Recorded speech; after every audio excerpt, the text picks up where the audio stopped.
Mr. Information, Adam Carolla. Yeah, get it on. Got to get on the show. We're going to mandate. Get it on. Thanks for tuning in. Thanks for sharing. Love that about you.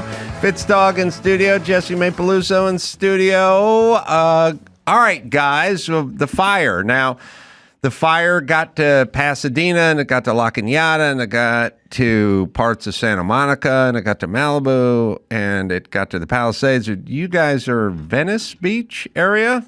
Yeah. We're part of the Venice 3. Maybe you've heard of us. Yes, I've heard about you guys. Me and Jessimae and Annie Letterman formed a group. Well, it's a gang. It's a gang. Mm-hmm. In Venice. We all live near each other. Sort of weather undergroundy kind of vibe. It's a very Caucasian gang. We go and spend $150 on brunch. And the fire didn't really get to the Venice Well, part, we were talking did it? about this before. We're not afraid of Mother Nature. We're afraid of methy nature in Venice. Aha. So the fire's going to be the Winnebago up on blocks that the guy's selling fentanyl out of and cooking crack. Yeah. And that's going to be the fire that ravages your neighborhood. Yeah, lightning doesn't strike twice. It's already been burnt. Our fires are oily. That's what Fitz said. They're very greasy. I was saying, I find it quite ironic that Hunter Biden's place burnt down in Malibu, the guy who's fallen asleep smoking crack 2,000 times in his life, and nature got him at some point. You know what I mean? Like if you said to anybody in the 90s or early 2000s, Hunter Biden's place caught on fire, he'd be like, I told him 1,000,000 times, you cannot smoke crack using a flamethrower. You have to have people around. And they're no, wildfire. Yeah. They'd be like, oh. And then they'd go, it got most of his paintings. You mean the paintings he did with jizz with his dick? No, he's doing paintings now. Like, that had to be a weird time machine for him. Yeah. So my place did not burn, although everything around it burned. Like I call pretty much. I know. Conspiracy. I know. So Did you stand on your roof with a hose? No, I didn't do that because He had hose from the Man Show. I had hose from the Man Show. Stand on. I appreciate those people, and I could be that person, but my building is such that if the fire ever really got too close to it, I wouldn't have a good way to get off of that building if I was on that roof. Yeah. And also, I figure some of it is just sort of in the cards. Like it's going to get your place or it's not going to get your place. Yeah. I don't know how much of your intervention could control that. Maybe a percentage, like a small percentage. But well, if you do some last minute weeding, that seems to help. Like if your house is surrounded by pine needles and brush and you get rid of that, you're going to help yourself a lot. Yep, they seems do like that. If a mass deportation happens, there's not going to be anybody to do weeding. Who's going to do the weeding? Who's going to rebuild the Palisades? 100% Hispanic weed whackers up on those. You ever see a white person hills. weed? No. It's terrible. And it would actually be a nice new derogatory term for a Mexican. You take your weed whackers and get out of here. I'll buy lunch for you guys later on. Like wetback doesn't really work so much anymore because it's like, well, I don't know about the Rio Grande. Yeah. It's not, it's your grandfather's demeaning. Weed whacker would work. You know, they got rid of fag hag and they replaced it with fruit fly. I didn't know that. Is that true? I may have made that up. I like don't know, but I feel like it's much more palatable. It starts here. It all starts there. Fruit fly. Yeah. I don't want to brag. I feel like one of the reasons, first of all, that you didn't put out fires with your hose is you're a little salty about the 7-year time frame for the fire course. Yeah, I went in today and passed with my outfit. You passed. I'm here. What's the 7-year? He's salty. They somebody pulled up something I did in front of Congress years ago when they were asking me about, they didn't want to talk about fire prevention. Someone hit me with white privilege. You have white privilege. And when they tell me I have white privilege, I always go, look, when I was 19, I was rudderless and I was broke and everyone in my family was poor and there was no jobs to be found. So I went to the North Hollywood fire station to sign up to be a fireman. And the guy told me it's going to be a while, before your phone rings because we're just doing women and Black and Hispanic right now. So you're at the bottom of the list. And then years later, a letter was sent to my dad's house because I lived at my dad's house when I put the application in to be a firefighter for LA County. And that somehow, it's a weird time, but with all the politics and all the fire and all the DEI and all the woke stuff, somebody found a clip of me on C-SPAN in front of Congress saying that story. And the way the story ended, which was 100% true, is I did get a date to take the written test to be an LA fireman. I was already driving a truck and working as a carpenter, and I had a profession. It'd been long enough that I'd actually had a trade at that point. But I did go to take the test anyway, just because I signed up for it years earlier. And when I was standing in line at Hollywood High on a Saturday, I said to the woman behind me, because I was so freaked out about how long it took, I was curious, like, man, I signed up years ago. And I turned to the woman behind me who looked like Paula Abdul at 19, and I just go, when did you sign up? And she goes, Wednesday. And I was like, oh, that's my white privilege kicking in. So I will hit people with that story. Well, I will say, as an an Irishman, we kind of had a lock on firemen for decades. You had cop and fireman. We had cop and fireman. I think when we came over, nobody wanted those jobs. And so the Irish started taking them because they were so dangerous. I mean, it's not like today where there's helmets and protective gear. I mean, back in the 1920s, that was T-shirts, and it was just a bucket. A lot of buckets. Yeah, a bucket. The bucket brigade. Yeah. By the time the bucket passed 22 guys' hands, how much? Just a little spittle in the bottom of the bucket? How much was in the... How much was left in that bucket by the time you passed it in a hurry? Now, if it was whiskey, it would have been completely gone. By the time, it would have... by the first guy. They'd all be asleep in a pile, right. an Irish pile. The bucket, I actually, if you go to Leno's shop, there's probably a vid of this somewhere on our computer, but if you go not last time, but one of the times I was at Leno's shop, he fired up maybe the first fire engine in LA County, steam powered. I've seen it. Like literally, you've seen it. Yeah, I've seen it. Wild. It's a giant flywheel, like at that point, no better than a donkey pulling a bucket, right? But it was the first like fire engine that moved on its own, and it was from like 1903 or something. And is that what set the Sunset Fire? I would think, because you think, because Leno set himself on fire and then tried to douse himself up in the hills, and then he set He really got lucky. How come no one's accusing Leno starting these fires? Everywhere that guy goes, there's a fire, and he's always on fire or rolling down a hill, which is what causes fires, people, in the hills. Yeah. Someone should question Leno. Been on fire lately? Rolled down any hills Where's lately? Gutenberg? I feel like Gutenberg started this as a PR stunt. Steve Gutenberg was all over the news. Did you see him? Yeah, he's up there helping people. I saw that. Yeah, moving cars. And the guy didn't recognize him. Yeah, he did. Yeah. He's like, "What's your name, sir?" He's like, "I'm the Goot." He screamed. He punched him, and then he went and moved cars. I was like, "Oh, this is so hot." I heard he was flashing his police academy badge when he was telling people to get out of the car, and he had the guy behind him, the black guy, doing a siren sound. Yeah. Oh, that's great. Yeah, David Winfield, the guy who does the noises. Yeah. Classic movie.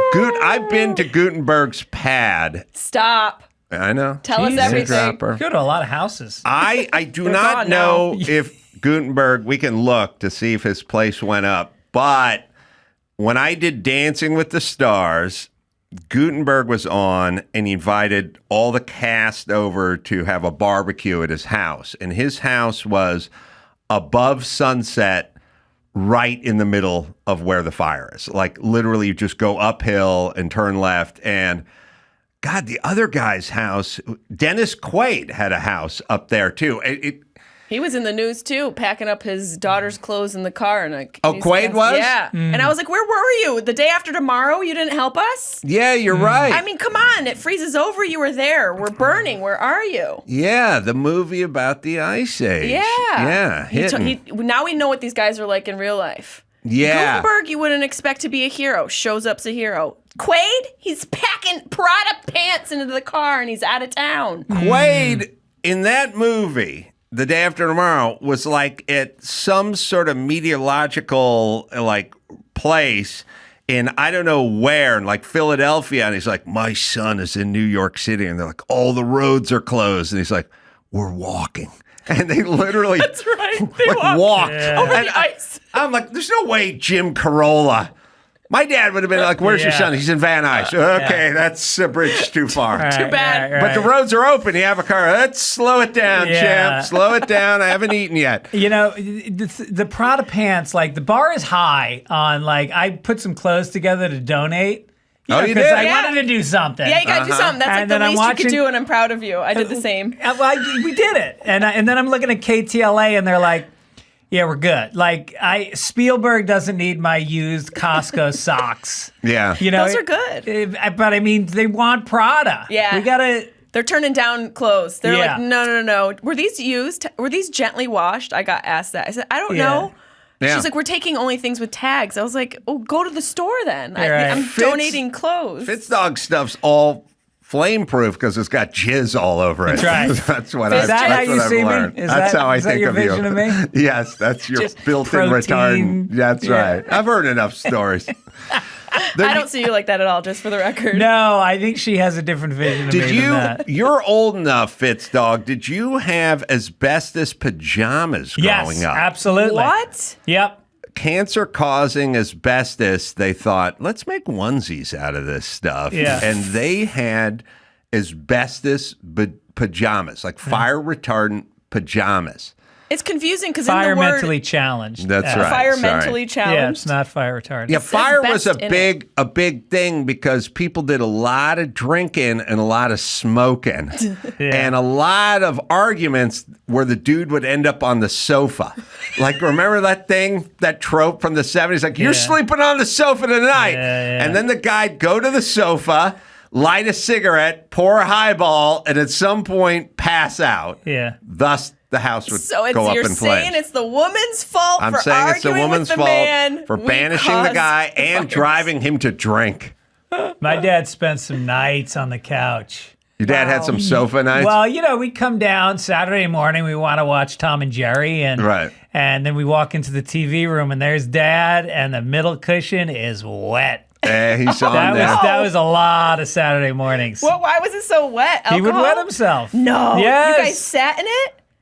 No, we threw the cushion out on the front yard. Oh, so you just had like two in like a little alternate seat? We'd sit on the head and the feet cushion. So Dad he liked to drink a little, right? Drank a lot. He drank a lot. So he'd get into a blowout with Mom. Yeah. She'd tell him you're sleeping in the den. Mm-hmm. He'd go down and pour himself a couple of drinks, pass out, piss himself, possibly put out a fire at the same time when the Yeah, cigarette dropped exactly. on A his hero. lap. Yeah. And A then hero. you guys would come scampering downstairs to watch some In our flame Scooby-Doo. retardant pajamas. In your pajamas, and he'd be passed out on the sofa. Yeah. And Like, the like American Man. And there would be a cigarette. My dad smoked 3.5 packs a day, and I did the math. That's a cigarette every 10 minutes from the time you wake up until the time you go to sleep. Did he die of cancer? Had a heart attack Damn. from the smoking. But you know, it was like our house, and my mom smoked a pack a day, and I had asthma. Like I've been on my inhaler for the last 6 days. Like I'm dying in this smoke.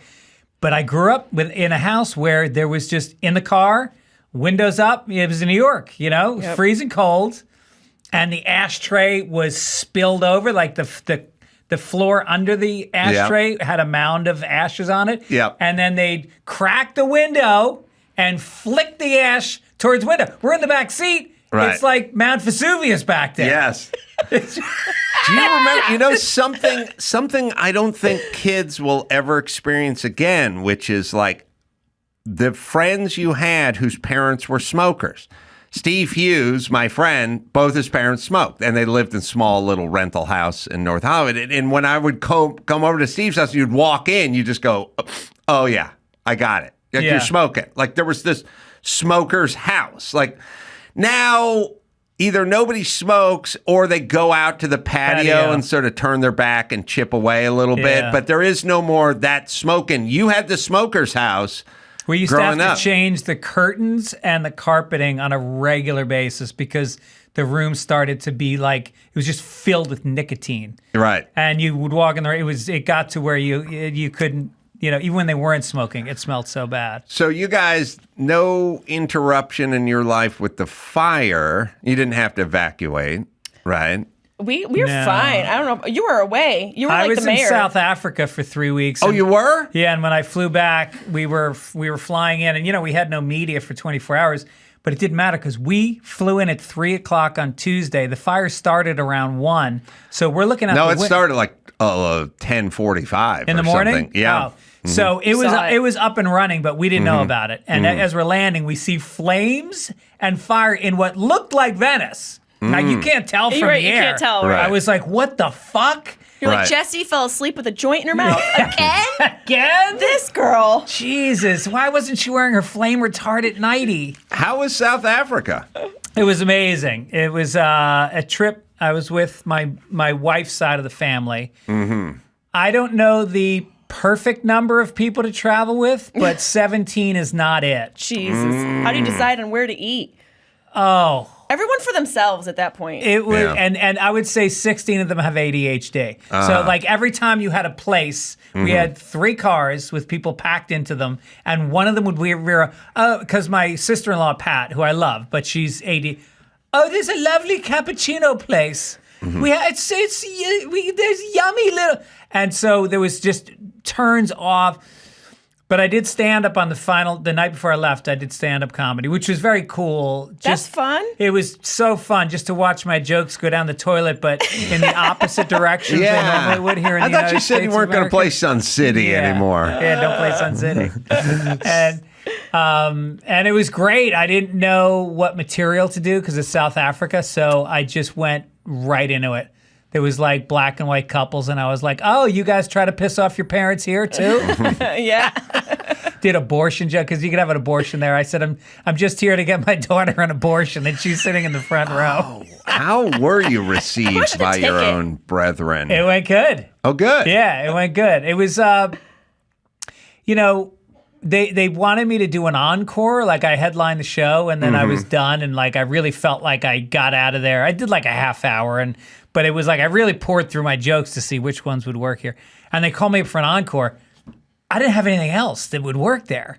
So I just walked up and I shit on the Korean guy, said he looked like Kim Jong-ik. Jeff Ross wants his joke back. Yeah, right. There was a song, Dawson, in the later 80s called Ain't Gonna Play Sun City. Yeah, right. It was one of those Band-Aids. Little Stephen Van Zandt. Right? Oh, was it Little? I think it was. Really? I like the term. I thought it was a 80s. sort of super group, like, Band-Aid Yes, it was, or something. but Stephen Van Zandt played he was the one who put it he together. was the Quincy Jones of that group. And that was a group of like Bananarama and all those like groups from the 80s all got together. Well, I think it was an overall ban because of apartheid, where they said you can't play South Africa. Yeah. And then Paul Simon was the one that broke the ban, and he did that album Graceland. Yeah. But it was a beautiful album. He went over there for like 6 months, and he got to know the musicians. There's Lady Black Mambazo and all these amazing African musicians, and they did these songs, and they traveled around the country. He brought like 20 people on stage and traveled around the country, but he got a lot of shit for breaking the ban. Yeah. Creating jobs, that guy. Right. Who was that super band, or what was it? Because we all remember Do They Know It's Christmas Time at All? And we do remember the Quincy Jones, Michael Jackson, Huey Lewis, whatever. But what was the Sun City, Ain't Gonna Play Sun City thing? And was it in the mid-'80s? Like flipped in the air by the waves, and there's like 1,000 people shoulder to shoulder. It's insane. And they have a water slide that goes down about 90 degrees and then flips up, and you go flying through the air for like 5 seconds. Sounds like an experiment. And you land in a shallow pool. Not a lot Still? Or Yeah. has it changed? Are there regulations? I was there about 15 years ago and it was like that. I wonder what's better, more rules or less rules? I will attest to this. As a guy who's been to Tijuana a lot and a guy who's been to Baja, California a lot, no rules are good when you're in the back of a pickup truck and you're lighting M80 firecrackers off a Tiparillo and throwing them at the guys in the truck behind you on a dirt road. Yeah. That's a good time. And then when you get down to the beach and there's nobody there and you're drinking tequila and you're surfing naked and then you're taking M80s and taping them to giant bottle rockets and firing them into the ocean, it's good. Later, when the banditos show up and rob you, then it's bad.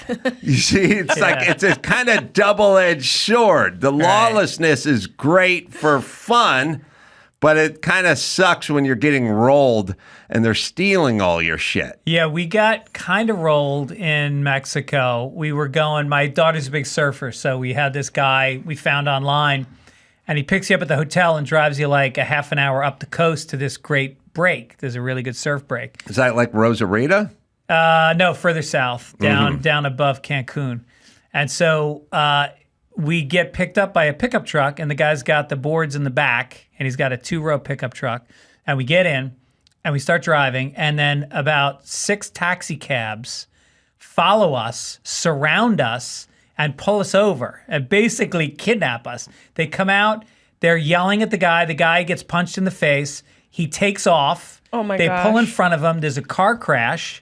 And now they're yelling at us and trying to open our doors because the taxis are a cartel in Mexico. And at the hotels and resorts, you cannot be picked up by anybody. You can only leave there in one of the cartel taxis. God, they need a better messaging system because that's intense. Like Yeah. Maybe just a text. Right. Right. It's like, what's happening? Oh, that's what it is? I didn't know. Nobody told us. We didn't know we couldn't get picked up. Did you get yelled? So what happened? We had to walk back to the hotel. We had to walk like a mile and a half back to the hotel. Did you get robbed or punched? Nope. That's no fun. I know.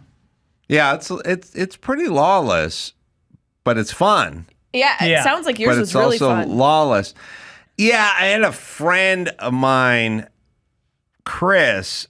Well, first off, I had a prized sombrero that I bought, and I was wearing it, drinking the whole time, dancing with my sombrero, like the whole trip. And then at some point, somebody said to me, "Where's your sombrero? What's it doing over there?" It was like sitting in the middle of the beach, and I was like, "How'd my sombrero get?" And I started walking toward it, and it blew up because they put an M80 under my sombrero. And then they blew it up, but it made for great hygiene because it blew a hole in the top that was blackened like a cartoon. Yeah. And then I just wore the sombrero with the blown up top. And you didn't start the Malibu fires. Yeah, right? Where you're sitting here, your Leno house is the did only that. one that survived. And my buddy Chris, we brought dirt bikes too because you could bring motorcycles. This was my construction crew. They would just bring trucks, surfboards, and motorcycles, and then you would just go drive along Baja, the dirt, and you just stop, you buy fireworks and tequila. And my buddy Chris was like riding his dirt bike in the desert with, shorts and flip-flops or something, and went over the handlebars and landed in a cactus. Oh, And it was The right way? it was like weaponized Mexico cactus, not cactus out front of the Abbey kind of, cool cactus. This thing had spines on it that were 2.5 inches long and couldn't break like a toothpick. And he literally went head first into this thing. And we brought him back to camp and we had to remove all of the spines with pliers. Like we couldn't just, so first off, you couldn't remove the cactus from him because then you would get the cactus. You couldn't grab the cactus. It was all broken off in his hands and on. And we put like a leather gloves on and get a towel and stuff and pull it off. And then we got pliers and pulled them all out. This guy was a real hardy guy. He didn't complain as much as he should have, but I'm surprised you guys didn't just throw an M80 at him. somebody was Blow up the problem. there was a bigger problem, which was we're in the middle of the desert and we're going to be there for a few days, and he couldn't wipe his own ass. Oh, wow. His hands were so fucked up that he couldn't wipe his own ass. He had a lot of broken off spines and stuff in his hands. And so we played a little rock, paper, scissors. My buddy John was put in charge of his ass wiping. So Well, at least Whoever got paper had to do it. if a friend volunteers, you know who the gay one is. Yeah. I think this was a joke he was playing on you guys. Hands Yeah. are fine. yeah. Did anyone check his hands? I saw him after he was taking off this cactus, which is, I mean, it's as if somebody said, find the scariest desert cactus you've ever seen in your life. My God. Run head first and dive into it. Like, that's basically what happened Lucky he didn't lose to an this eye. guy. I I can't believe he know. survived. I know. Plus, Later, I think those needles have a little venom in them, don't they? Have an irritant? Or like I don't little know. barbs. This guy was hardy because later on, maybe about a year later, he got into a fight with a guy on PCH, and the guy got in his car and ran him over. Did he get caught for that? Yeah, he didn't. They did a little, they didn't snitch on each other. They had a little code of the street, but he did get put in the hospital for a couple of days after This this is guy your ran friend, him your over. hardy Yeah, friend? this is my best friend. He Wow. got ran over, and he had a broken arm and this like lacerated liver or something. He Same was in guy. the hospital for a while. Yeah, and then but his insurance company, his car insurance company, paid him out like $11,000, and we were like out of our minds. You thought you were rich back then? We were like, oh my God, $11,000. No one had ever seen that much money. And I said to him, I was always kind of semi the voice of reason. I was like, we need to take that money and do something with it. He did. He went to Maui and partied for 6 months. Landed in another cactus. Got chased out of Maui by some guy who ran a strip club. Like, it was good stuff. Where It is was this touch guy and go. today? He's in the trades. You know, Jeez. my guy's got into construction. Where's Yeah. he from? Is he like a regular white guy? No, he's half Samoan, which makes him sort of super dude. You know, Yeah, and he was my best friend growing up. I'm still good friends. You know, time mellowed him out a little bit, but he had some moments. That's for sure. Did he leak when he drank? Yeah, like Wile E. Coyote. Like Scrooged? Yeah. He's had but he's durable. He's durable, dude. That shit would have killed. Yeah, would have killed most men. That's a type you want to procreate That's with. oh no, the ladies like to procreate with him. You want a little Samoan in you. Yeah, Jesus little Christ. bit. You don't Look want a at lot, Nakua. but a little. Yeah. Like a Moana moment. dusting. Yeah. Little Moana. You know, Right. it's Do Samoan. Yeah, they're sort of like paprika. You know what I mean? Just a Just a dusting. little You know what I mean? You bit. don't want to eat spoonfuls of this shit. You'll gag, but just a little. Toughens up your feet. Little gives bit you a thicker of- neck. Yeah, you just take a little over the deviled egg, Yeah. brings it out. You You know love what I mean? paprika. I love paprika. Was that dish? What was that dish that you were? Chicken paprika. Have you ever heard of And that? my wife makes it's my favorite thing she makes. you go. Oh You yeah, can I get some love of that it. story. Yeah. Yeah. It was that. Yeah, he had good hearty stock. This guy could do a thing that he could do a lot of things, but this is a crazy thing. And he did two of these things, and one almost killed me. But we used to go break into the Mulholland Club, which is a big country club or medium-sized country club on top of Mulholland.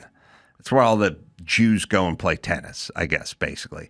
And we weren't in the club because we didn't know anybody in the club, but the club would close at 9:00 at night, and then we would jump the fence with like 12 packs of beer during the summer, and then we would just hang out in the jacuzzi and skinny dip in the pool, like good, clean high school fun, like early 80s fun. Any You girls? know? Oh yeah, we would get girls up there and then try to get them to skinny dip, and it Is was this a a good. gay thing or is Yeah, it I was girl? going to say skinny dipping with the boys It is not started really a gay, great story. it bled into bi, and so we would. This guy who was 210 pounds and 6'2" could do a move where they had a diving board. So we had a lot of fun in the pool. He would go to the diving board, he'd go at the end, like when you're in the pool, there's nothing better than buoyancy. You ever tried to do chin-ups on a diving board and you're like, man, so this is what it feels like to be a gymnast, right? I just peeled off 19 of these things with one arm. Right. This feels good, you know? He would go to the end. You have to picture this. And he would grab the end of the board with his hands. And he'd be in the pool from about his waist down. You know, waist up, he's hanging onto the diving board. He would pull himself up and he'd pull his knees to his chest.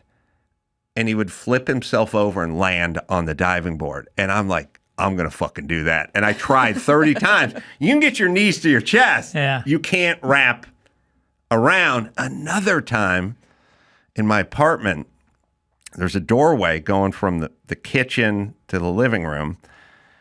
And it's just a shitty apartment in North Hollywood back in the day. And he grabbed onto the casing that goes around the doorway with his fingers. The casing's about a half-inch thick. Just with his fingers. The guy's 210 pounds. And he pulled himself up and he put his legs through his arms and pretzeled himself around and lowered himself back down onto his feet. And I was like, I'm going to try that. And I grabbed it and I got my feet up and then I got my feet like on the ceiling and I was hanging onto it. And then my hands gave way.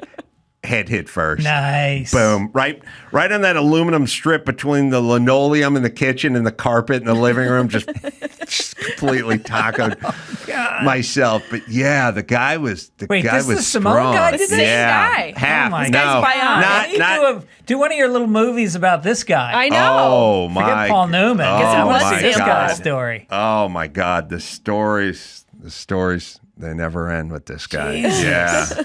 Yeah. And then you tried to do whatever he did and Could never do it. Didn't have the Samoan blood, man. damn. He was Cirque du Soleil, you were Cirque du Soleil. Yeah. I could not pull it. I could not fucking do it. Yeah. But the hardest, the one time, you know that thing where they talk about a mom and the kid's trapped under the station wagon, the mom has the strength. Yeah, you get that like pull it off. adrenaline strength. I had two friends. This guy, who was a piece of physical work, like super, just strongest guy I've ever met. And then my other buddy, Ray, who was either the strongest or the second strongest, just jacked German guy. Just both of them huge fucking maniacs. One day, they got hold of me. I lived across the street from the school. School let out at like 3:05. And they got hold of me in my driveway, my dad's house. And I don't know if I was naked first or they stripped me down, but I was naked. And these two maniacs are like, we're dragging you out into the street, and everyone from North Hollywood High is going to come out and is going to see the back of your balls as you struggle with us out in the street. And I was in my driveway, and I was naked. And these two went at me like hard, like get his feet, and I, with the power of 1,000 Samoans, like fought both these guys naked in my driveway. And if you talk to them both to this day, they'll go, I think we could kick Adam's ass, but what I saw in that driveway in North Hollywood leads me to believe there's something in. I had something in my tank that took my shitty dad genetics and was able to fight these two fucking maniacs off in my driveway because I was naked.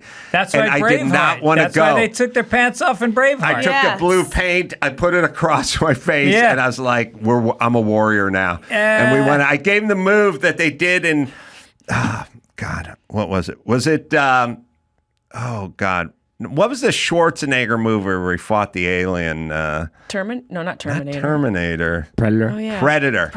That's a good one. I took my fucking Bowie knife like the Indian guy on the log, and I just dragged it across my chest, and I drew blood naked. And I said, let's go. Yeah. And I fought these two fuckers in my driveway so hard because my entire school was just piling out in front of my dad's house, and there's no way. And they fought. I mean, they didn't go half speed, but that was the strength I summoned not to want to be humiliated. Maybe there's something about breeze on your balls, like a little draft on the taint that gave you some extra You know powered what? you up. Yeah. You know, maybe they should design sports apparel like NFL pants and baseball pants where Right. you could just pull the sack out and get a little extra Little draft. Little extra draft. That's yeah. the second draft they do. Sponsored They by do the first draft. DraftKings Yeah. would Yes, sponsor you. exactly. That'd be Right. awesome. Little taint draft. All right. Well, speaking of movies, I was sitting around today and I was just looking at tweets or whatever, and there was a list of like, I don't know, what was it, Joe? 25 movies that you know and you should hate, but you don't because the message was whatever.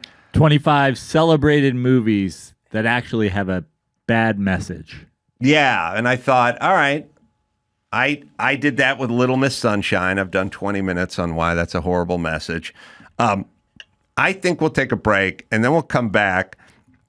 I have a movie offering. I think Rudy has one. Maybe he can chime in over there. You guys can think of your movie. I just thought it too. That is a celebrated movie with a negative message that you probably didn't know about. You're too busy cheering for it. We'll do that right after this. Adam and Eve, you want to have better sex immediately? Well, I got a brand new deal from Adam and Eve at adamandeve.com/ace. Go to adamandeve.com/ace and pick any 4 sex toys for just $20. Absolutely the best deal they've ever offered. And there's a limited time. You get, again, 4 sex toys. While supplies last, there's something for everyone. You can save $175, $175. Save up to $175 with this exclusive offer. Check out adamandeve.com/ace to see what 4 sex toys will be yours for just $20, which is like $5 a toy, which is practically free. adamandeve.com/ace is the only way to get this offer. So spice it up a little. Have some fun. It's cold outside. Warm it up in the bedroom at Adam and Eve. All right, New Year's resolution. Vow to eat healthier, but what about your beloved pets and their nutrition? Yeah, you're doing better, but they're getting a bunch of dried up old kibble. Dr. Dennis Black created Rough Greens and Meow Greens to bring their dead food back to life with live vitamins and minerals, probiotics, enzymes, omega oils, antioxidants, and more.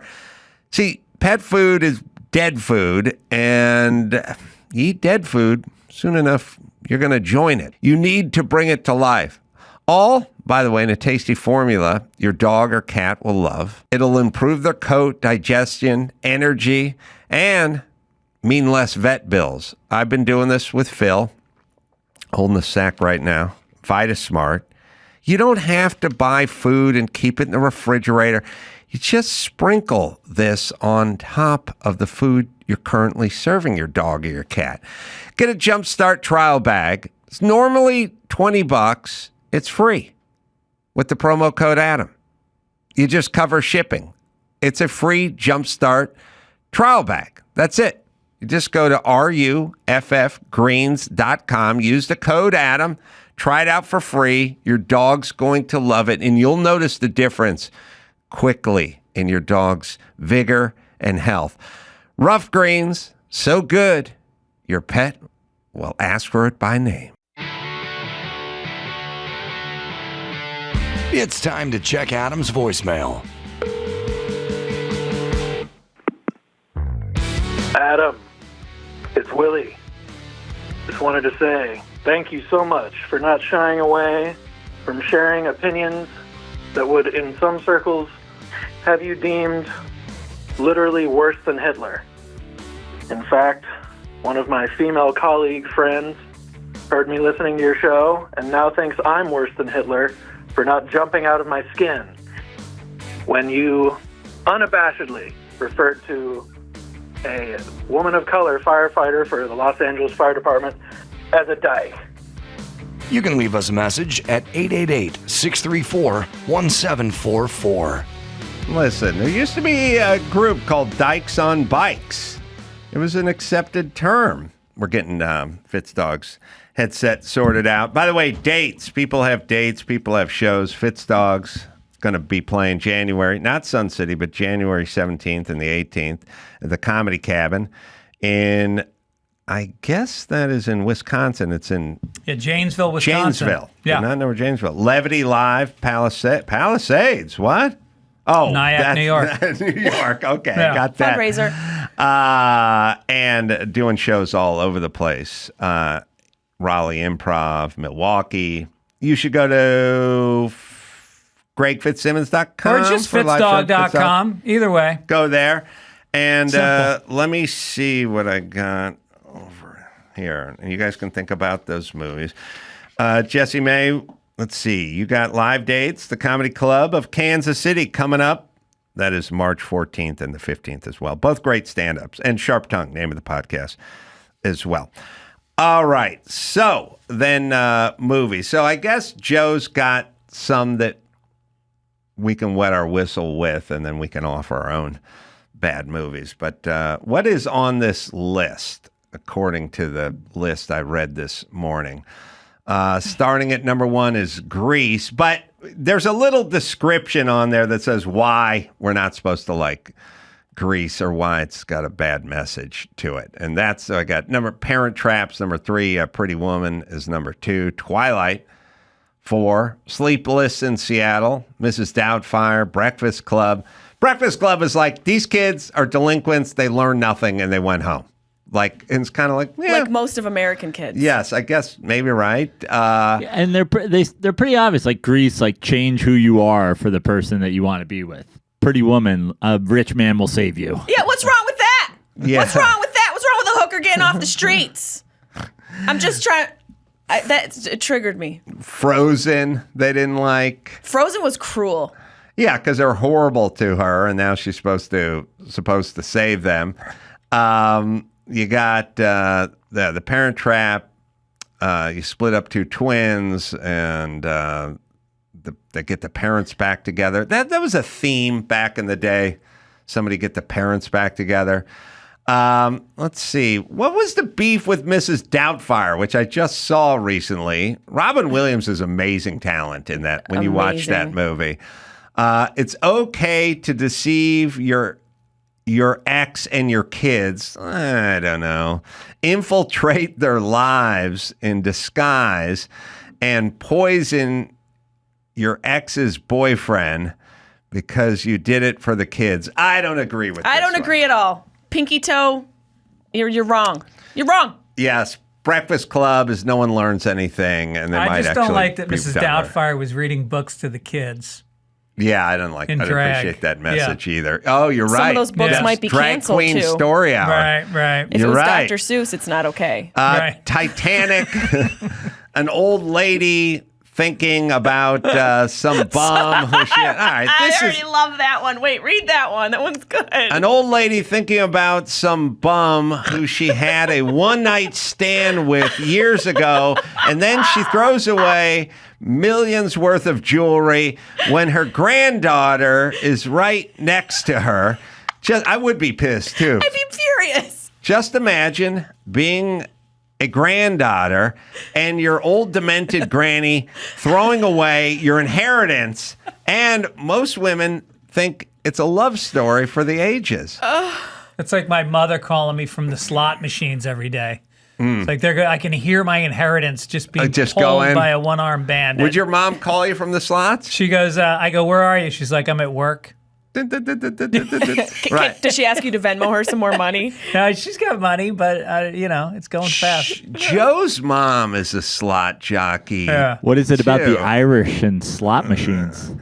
Yeah, And then because her- Joe's mom's always playing the slots. And her sister does the slots as well, and the husband doesn't like it at all, so she doesn't tell him. She just sneaks off. That's what they and all goes do. to the Yonkers Raceway in New York. Mm-hmm. And so one day they're home, and there's a knock on the door, and a delivery guy walks in with a big screen TV, and my Uncle Mike's like, what the fuck is this? And they're like, oh, she won it at the Yonkers Raceway on the slot machine. She won a big screen TV. That's such a raceway thing to win. My dad was too lazy. He would just do OTB. Yeah. In what was that bar game?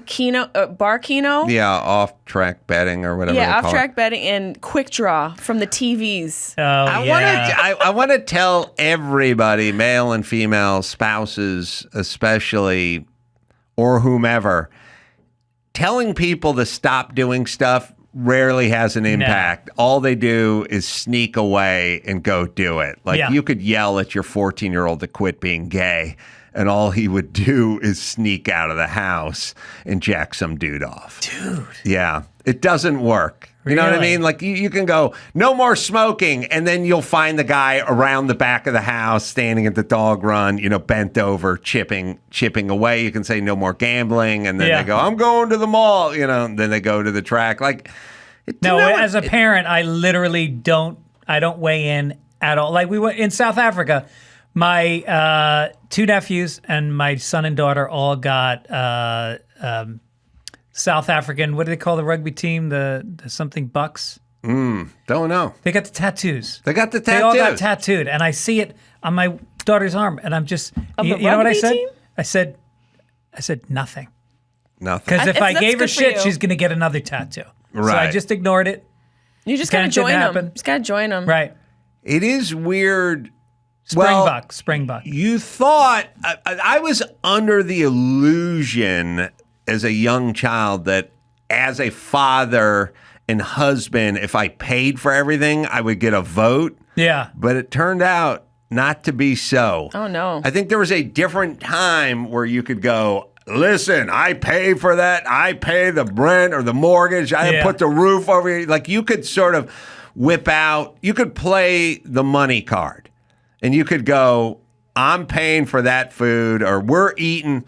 I used to get outvoted all the time on where to eat, and I was paying for all the food. You know what I mean? Like there used to be a time where your vote counted because you underwrote everything. That's why people moved out. That's why kids moved out at 18 or 19. Well, fuck it. I'm not going to live under these rules. Right. They had incentive to move out. Yeah. Also, my theory is money is now invisible. So back when everything was paid in cash, then whoever had the cash sort of had all the votes. And it was tactile. Like you could see the dad going, okay, what do I owe you? And he'd lick his finger and start peeling off some bills or something. Yeah. Now it's all, I got Apple Pay. Like it's their phone that's paying for everything. Yeah. And it's not, now you're paying for the Apple Pay for their phone, but in their world, they just called Grubhub and they used their phone to pay for the Chipotle that got dropped off at the house. It really doesn't have anything to do with you. So you give them a green light on that? They get Grubhub and you pay for it? I formally, before my kids got older and moved out, and before I got divorced, just paid for everything. And there's no vote. And then every once in a while, people go, look, you got to just take the credit card and cut it in half. And I go, how's that really? Like, that's a sitcom thing? Yeah. Or get all the food from the pantry because you told them you didn't want Fruity Pebbles or whatever. Just throw it all away. And it's like, okay, so then I pay for it, and then I throw it away, and then they'll just go buy some more Fruity Pebbles when I go play whatever the gig I'm playing out of town. So, no, I did not get a vote. My dad didn't get a vote either, but he didn't have any money. So he was sort of like, every man for himself. But you're right. People moved out because they're like, I'm tired of listening to this old man tell me what to do. And everything was like a Bruce Springsteen song, you know? Right. Bruce Springsteen didn't write a song about playing video games, ordering Grubhub, and beating off at noon. I met the Grubhub guy at the edge of town. Yeah. The B-side of one of those albums.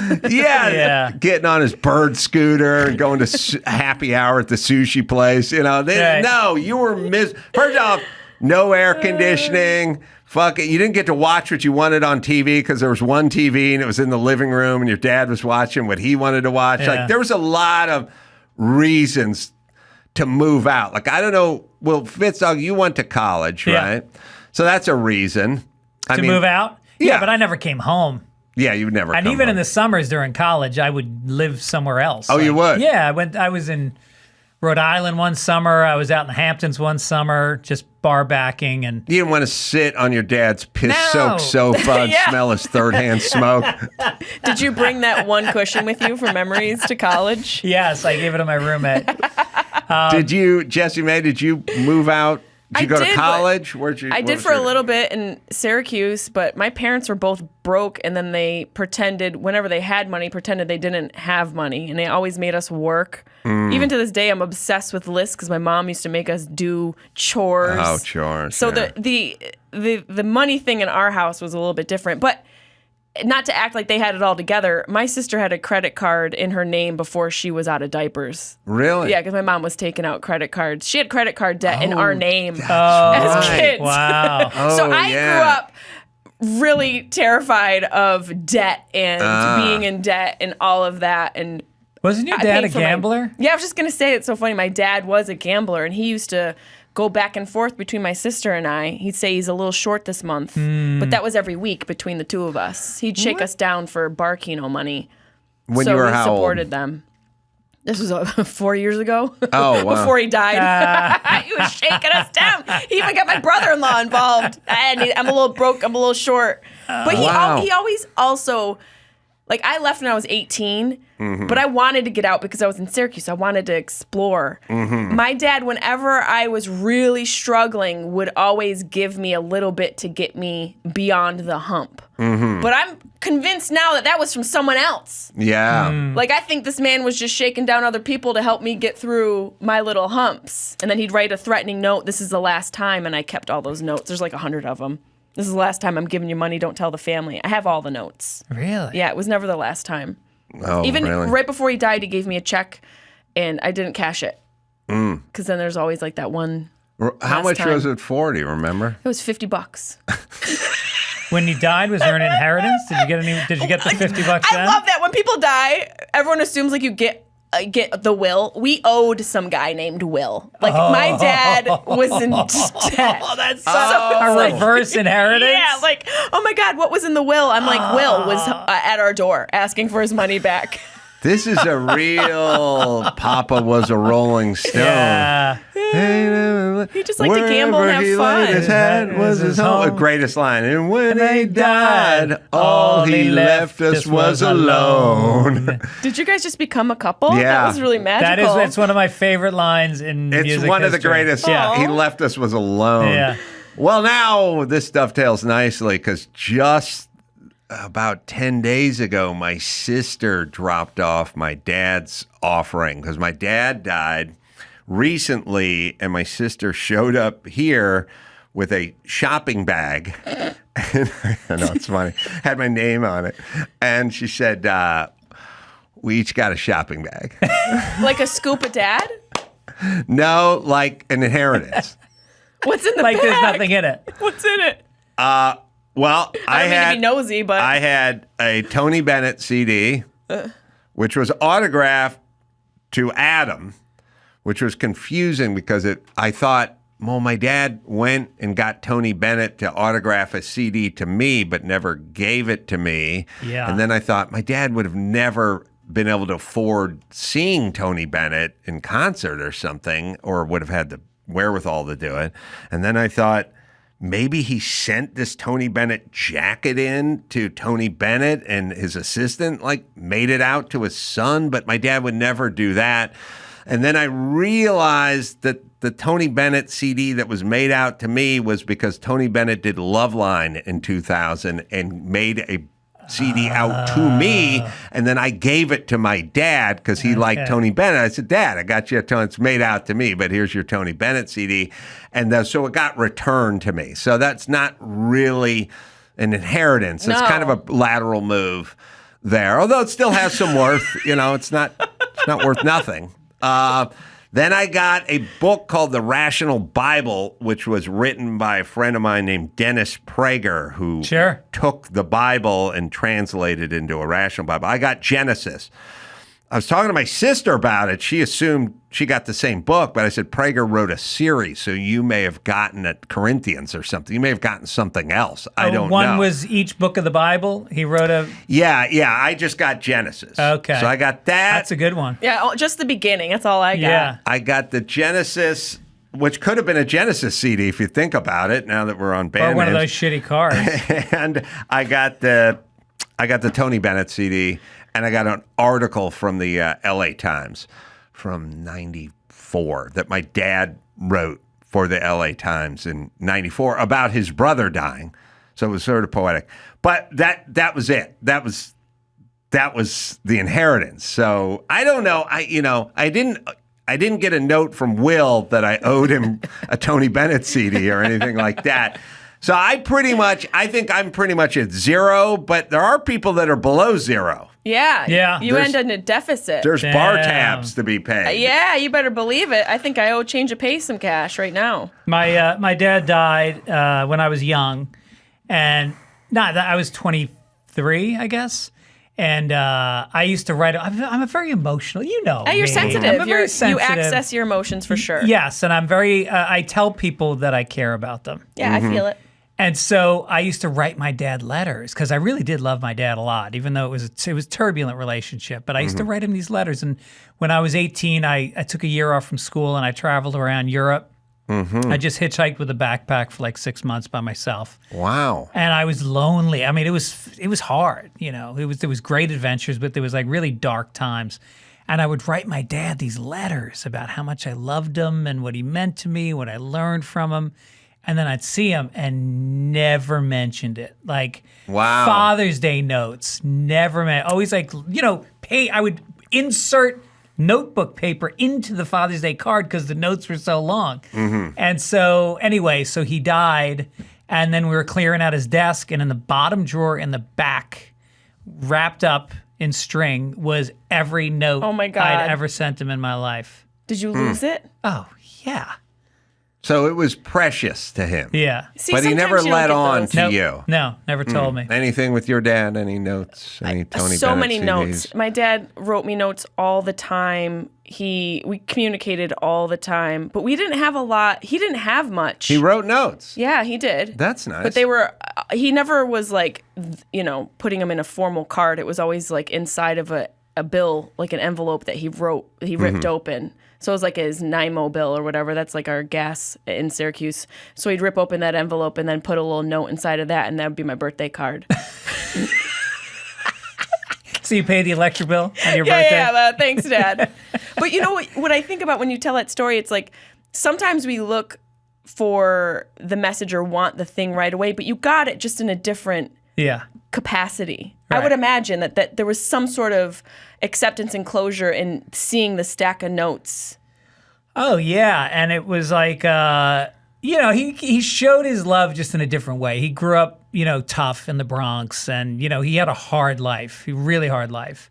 And, but the way he showed me his love was really taking care of me. Like, he worked his ass off, and he gave us paid for college. He gave me a really good life. And shitty couch, but a good life. A shitty couch, but he taught me a lot about life. Like to this day, my finances, everything he taught me. He's like, look, if you're going to be, because at 23, I was already doing stand-up. He's like, if this is the road you're going down, he said, retirement account, show up on time, be a professional, be the first one there. Like, taught me all these lessons about you're gonna beat out everybody else just by being a pro in this business. He's right. Yeah. Oh, by the way, Fitzdog special, very funny. If I thanks, didn't man. give it a mention for a minute, but I don't know how it's doing on YouTube. It's got a lot of views last time I checked. But Is it new? When did it come out? It came out a few months ago, and it's got like 500,000 views. That's awesome. But let's bump it up, people. Yeah. Check it out on YouTube. It's called You Know Me. It's very funny. Yeah, thank you so much. Yeah, I was in that garage in my dad's house, and I didn't have I didn't go to college, but I was living in the garage, which was kind of converted to a room, but not totally. I mean, it still had the door and the springs and the hinges and stuff on it. But we painted the bottom of it. I think had tar paint on it, so it wouldn't, water wouldn't get in. But I'd get locked out of the house at night, and I didn't have a bathroom or a shower or anything. So I was sort of left to my own in this room. And it would get really hot during the summer and everything. And it was just like, I got to get out of here. So the second I got a job, like second I got a full-time job, I was just like roommates, North Hollywood, out. Like I just got out as fast as I could get out. And then they converted, never really thought about this, but the garage then got converted back into a garage. My mom's house, I don't think anyone has done this. My mom's house was so small and so shitty that my sister's room and my room, where we lived with when we were kids, when we moved out, they didn't become offices or spare bedrooms. They both became storage spaces inside the house. They were so teeny. It was like a walk-in closet. So they became storage, I think. And then some point somebody died, sold some stuff, and then the house got bulldozed, and now there's like a little McMansion there in North Hollywood. A little storage room for children. Yeah. Mm-hmm. So your dad didn't turn it into a gym? Just one bench and two My barbells. dad was out by then. This is my grandma's old house that my mom was left to languish in. I think that's where I got a lot of my, don't be careful with giving people free shit. They tend to just hang out. You know, my mom's didn't have much of a motor because she just had a sort of shack she could live in for free. She got some welfare and she just kind of chilled. You know what I mean? She didn't really have she didn't realize her full potential. Let's see, what age? That would have been, 0 to 89, maybe, somewhere in there. She never worked? Somewhere in those months. I would reckon my mom's probably best year financially would have probably been when she was like 65 and drove the van for the senior center part-time. Like picked up the seniors and brought them to their appointment at the doctor's office and like brought them back. I'm going to go out on a limb and say that my mom never made more than $4,000 in a year. Oh my gosh. For sure. Wow. Yeah, it was mostly she remarried, and then the guy she married had a job. So, you know, that part kicked in. But no, I don't know. I would like to see my mom's greatest earning year. I was just talking about this with Joe and Mike August, but my Social Security report, which I haven't examined in a million years on this show, is somewhere in some computer. Joe may have seen it. I don't know. Dawson may know where it is, but it is my Social Security earnings, which I used to go over once in a while on Loveline. I haven't done it on this show in maybe a decade, but it was, you guys get this where they go, here's all the money you earned this year? And they just start from the time you got your first job at McDonald's or whatever. And they used to send it to my house. I haven't gotten one in decades. I remember, I don't know, snail mail time or whatever. But years ago, I just opened this thing and it was like, here's what you paid in taxes. Here's what you earned that year. Here's 1987. Here's what you made 1988. It would just go year to year to year. And I was mortified when I looked back on my like adult earning years and what I made. Now, Dawson, we got this somewhere. Do we? It's pretty insane if you think about it. Now, in the middle, it's your taxed Social Security earnings, and then on the right it says taxed median. I don't know. I can't read it from here. Medicare earnings. Looks like somebody well, really what they could take out of it. All right. So total earnings. Fitz, can you read this? Total earnings. 1980. 1980, you made $232. Now that was probably at McDonald's. Wow. Then what were you making an hour? $3.70. No, it was like $3.15 or something. Yeah. Taxes being taken out. Damn. 81. You made $746. You tripled your income that year. Working for the flask liquor. 82 is the year I graduated high school. And you went up 25% to $1,093. You are good at math. Fitz. 83. 83, you doubled that at $2,289. I'm now technically adult and living on my own. Oh. 84. 9,367, which is quadruple the year before. That's my Rich. first year in construction. 85. 85, you made zero. You fucked off in Zero. 85. I went to my grandma's house and built a kitchen and got paid $10 under the table. You chilled because you were That's what rich. happened. Yeah. Didn't she used to log your hours too? Oh, she was the worst. I was literally living like a day laborer, no money. You know, I had an apartment with like 3 roommates, like a 1-bedroom, shared a futon with a dude, drove a pickup truck with no insurance. Yeah. You know, and I said, I'll build you a kitchen for $10 an hour. And my grandma was so mean. I'd go work, and at like the end of the week, I'd have to settle up, and I'd go like, well, I worked 35 hours this week, Grandma, so that's $350. And she'd go, really? Because you weren't even here on Friday. And I'd go, well, yeah, but I worked longer on Tuesday. And she'd go, yeah, but you're having lunch with Grandpa for like an hour and a half on Thursday. So I don't have you at 35. I got you at like 28 hours, bro. And I was like, oh, well, let's just call it $300. And she was trying to chisel me down. I was already broke. And I was building her kitchen for $10 an hour. But 1986, Fitzdog. 86, you went to $17,672. Yeah, you know what that Rich. was? That was earthquake rehab for the city of Los Angeles. And they paid like a prevailing wage. And they paid like $19 an hour. Well, 87, there was no earthquake, and you went down to $2,553. I'm an adult living in modern times in Hollywood. I'm in Los Angeles, and I'm trying to get laid. Could you imagine? I mean, Following year was 88. 88, you returned to the 85 level of zero. yeah, another fuck off year. I'm surprised it wasn't 0 in 87, to be honest, after 17,000 in 86. 89. 89, $22,543, which in 89, you could live okay on that. I lived. I was a journeyman carpenter by that point. I was getting $15. I don't know. 1990? 6,312. 91? Another Zero. fuck off year. 0. Yeah. Another grandma's kitchen. Now, Did you do a I bathroom? couldn't live on 0. That was me just doing under-the-table carpentry jobs at people's houses and fucking up my taxes. Like I didn't claim shit. 92? $3,521. 93. $3,984. 95. $6,442. Wait, that's 94. That's at 94.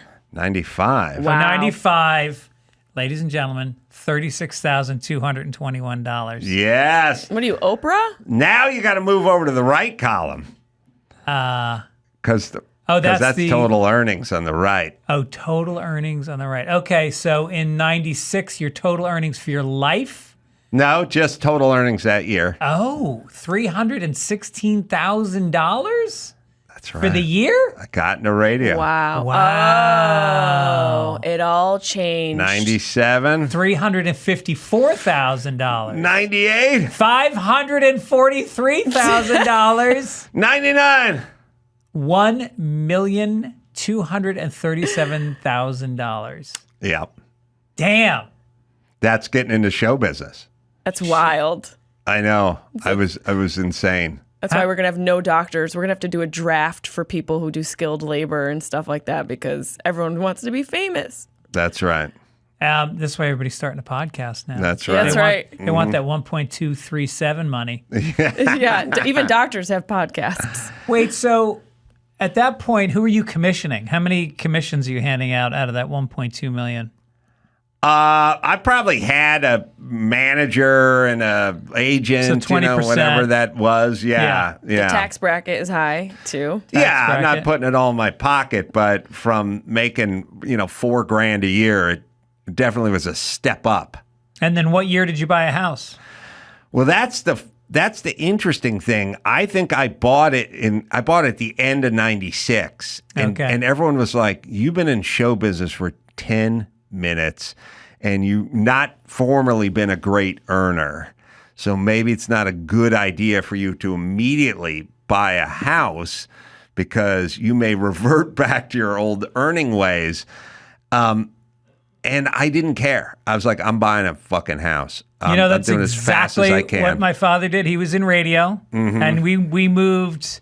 I was born in the Bronx, and then he was a PA, moved to like fucking Youngstown, Ohio, Philly, making no money. And then he got his first job in New York where he was making real money. And that year he bought a house he could not afford. Yep. And he said to my mother, he goes, now this will make me work hard. That's interesting. Yeah, it did. It made me focus. And I'm glad I did it, obviously. But I did have that sense of like this, you can't fuck around anymore. Now you have a mortgage and you have this expensive house. But I bought my first house at the end of 96, I think it was. So I just went right into it. I owed the IRS like $5,000. I paid them off. I saved up, the down, which was like 50 grand. And the second I had 50 grand, I just went and bought a house. Where was it? What part of town? It was up Beechwood Canyon under the Hollywood sign, a little bit up in the Hollywood Hills, and I was like out of my mind that I had. And as a matter of fact, my roommate, because I was living in an apartment, moved in with me because I didn't want to throw him out. Like it wasn't a rent, thing, but it was just like I felt bad that I was like ditching him because I got successful. Was this the guy you shared a futon with? No. Okay. No, that was my first roommate. I probably had like 13 roommates, like some better than others, lots better than. What are you others. like as a roommate? Let's see if we can all be honest in our roommate isms here. I have okay, and now look, everyone's gonna blow sunshine up their own ass, but I will say this as me as a roommate. I have generally low self-esteem, which is what you want in a roommate. You want low self-esteem. And so, like, my last house I rented, which was up in La Crescenta, I rented with Ralph Garman, who ended up over at K-Rock and beyond, and a guy named Cortland Cox, who ended up doing a producer on Below Deck or something like that. But we're all just, working dudes trying to make our way. I'm a good roommate because we had this house, and it was a kind of a deal. It was like $1,500 a month. Everyone paid $500, but it was kind of a deal for us. And the hot water heater took a shit. And the hot water heater took a shit, and I just went, oh, okay. And I just went up the hill to the Builder's Emporium or wherever it was. I just bought a water heater, and I drove it back down to my truck, and I just dragged it in the house, and I just hooked it up, and I took the old water heater, and I dragged it out to the curb, and I called large item pickup, so they'd like come pick it up. And then the next rent was due, 3 weeks later, and I just included the price of the water heater and the receipt, zero labor, zero parts. Just the water heater was $189, and I owe you $500, but I'm just going to pay you $311, and we're going to back out the $189. Here's the receipt. It's in the envelope. Thank you very much. Never talked to, I never said to my roommates, you got to help out or chip in. Mm-hmm. I never said to the guy, look, man, I got a whole fucking Saturday into this and I get $15 an hour. There was no, or if you opened the phone book and called AD Dew to come out here, they charge you $500. I never said anything. Just replaced the water here so I had a truck full of tools. So if anything went wrong in the house, it was like, Adam, something's whatever. And I'd just go fix it. And I'd just do it sort of, for free or whatever parts, whatever. I never charged labor. So I was pretty good in that department. Yeah, resourceful. I wasn't loud. Like, I didn't do a lot of partying and I did that. I didn't have too many girlfriends who would like move in and think they fucking own the place, which is definitely dealt with a lot of the girlfriend. Like, at some point, you'd say, like, the roommate, like, you'd see his girlfriend, like, smoking and watching TV, and he'd be like, where's Ralph? Like, he's in San Diego. It's like, Yeah. okay, what are you doing here? You have a pink shower curtain now. A lot of that. I didn't have the girlfriend. I've had a couple of roommates whose girlfriends sort of moved in with them. But they didn't. You'd like come home on Saturday night and they were just spread out watching TV and ordering pizza, and you wanted to watch Sports Center, but they were there. Like, you want a roommate who's gone a lot, too. Yeah. Yeah. I was probably out. I was out a lot, you know. I had a depressed roommate with a cat who just started eating.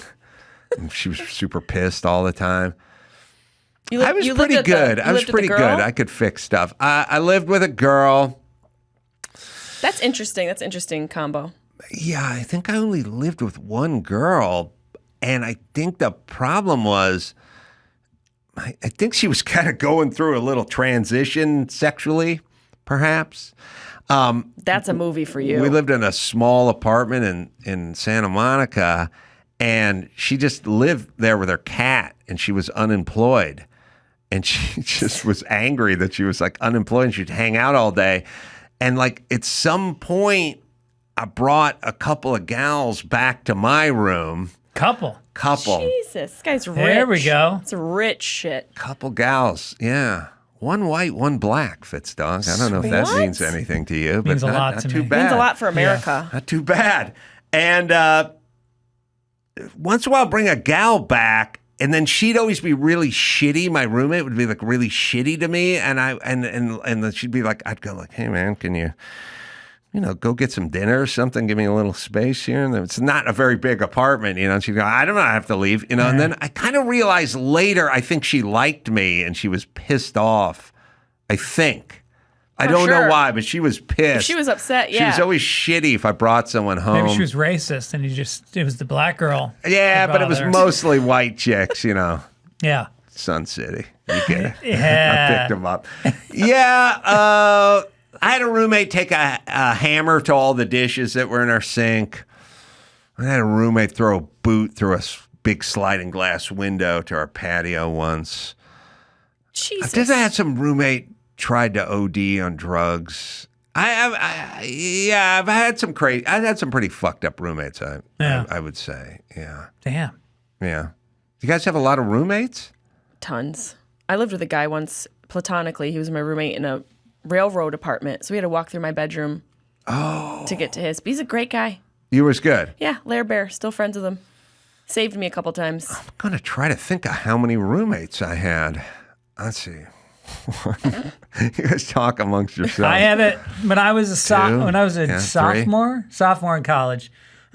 Me and my freshman year roommate Mooney. We called him Mooney because the first week of school we all took a handful of magic mushrooms and it was a full moon and he started howling for about 35 minutes. And so he's naturally was called Moondog for the next 4 years. So he and I moved into a place and it was supposed to be a suite of 3 bedrooms with a living room and 2 bathrooms and a little kitchen. But they were overcrowded. I went to Harvard. They were over. Humble brag. No, I went Just to Boston. drop it I in went there. to Boston University, and so they doubled up, and so they took 3 of the star football players. BU Division I. Yeah, big guys. And one is the captain of the team, one is the star running back, and another guy is a big defensive tackle. And so they moved these guys in, and so me and the Moondog took 1 bedroom, and then 2 of the football players took another one, and then the 3rd bedroom they had a kid from India named Punjab. And he had a football player as a roommate. Oh my gosh. And he was the most meek, like little Indian guy. So anyway, me and the Moondog were on a tear, and we would drink until 5 in the morning, and then these guys would have to wake up at 5 in the morning because they had practice before classes started, and then they would start to yell at us for keeping them up partying in the living room, and then their season they went 0-6. And then all of a sudden they started drinking with us at night. And then we just became like best friends. And they were bouncers at all the bars in town that we wanted to go to when they used to get us in. And The football players turned into bouncers? yeah, well, most football players work as Do they bouncers. work during school? As I see. I thought that they went on to that. I was like, that's an interesting. No. One became a state cop. But anyway, we converted them. They lost all the games that season.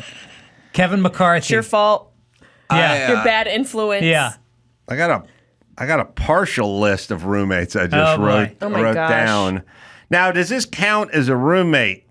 I moved into Joyce Laufer's house when her daughter moved off and went to college, and I just rented a room. It was just me and a woman who was trapped in the 70s living together in this house up in Valley Village or something like that. Does that count? Yeah, I don't know counts. if it counts, but it's a pilot for the USA Network. For sure. right. It's Yeah. like Grey Gardens, but with construction. I got 1, 2, 3, 4, 5, 6. Just picture him with like tarp over his head. instead of, 7, like- 8, 9, 10. using I guess construction I've had about 11 or 12 Okay. roommates. That's a good run. I had one roommate. Tell me what you guys think of this.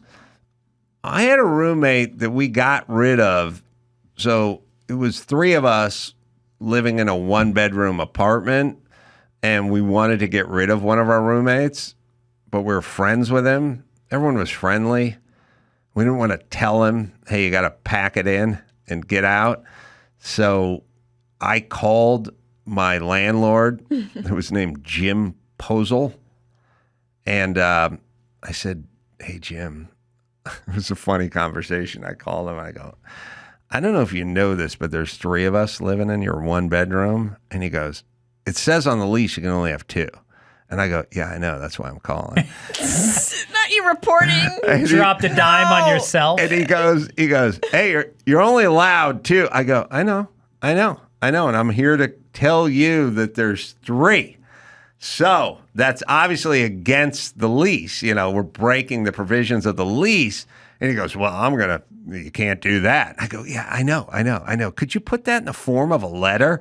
And he's like, you're damn right I'm putting it in the form of a letter. And I'm like, yeah, send that over. And he keeps going, you can't have 3 people living up in there. I go, I know, perfect. Just write it down.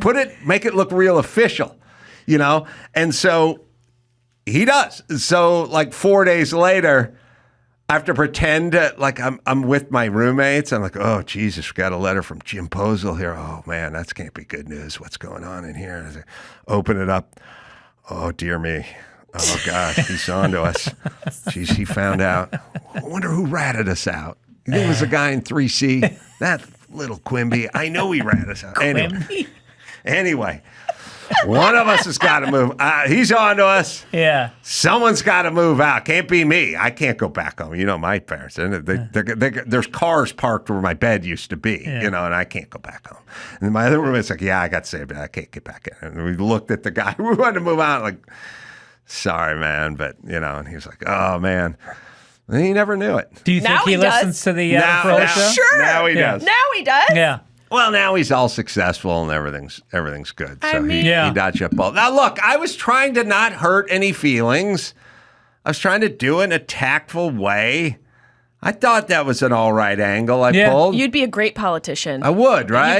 You should be the governor. You're like the right type of red I got for the the right state. mentality to govern, right? Yeah. It was very diplomatic what I did with Jim Posel. I think you'd be good. And I could help you with your transition. I can help with like makeup and your hair if you wanted to be California governor. Yeah. I can help you Get the out. gel. I'll get Yeah. the teeth whitener. You don't have to go full. You can keep your package and then go back after when you're done serving the state. I like when they get into the appropriate attire. Like they're wearing the suit for all the speeches, but at some point when they look at the devastation, they're wearing the fleece thing with the crest on it. You know what I mean? That's my examine the devastation look. You know, they bounce around with They're the looks. athletic wear. They're like destruction athletic wear. And you got to have fire department hat. Oh, for Yeah. sure. That it Yeah. has a tag on it. Yeah. Your It's worst, very like the fresh. worst nightmare for your town is the governor showing up in a windbreaker. That means devastation. Like when he's wearing if he's wearing a 3-piece suit, he's just rattling the can. That's a fundraiser. When he shows up in the windbreaker,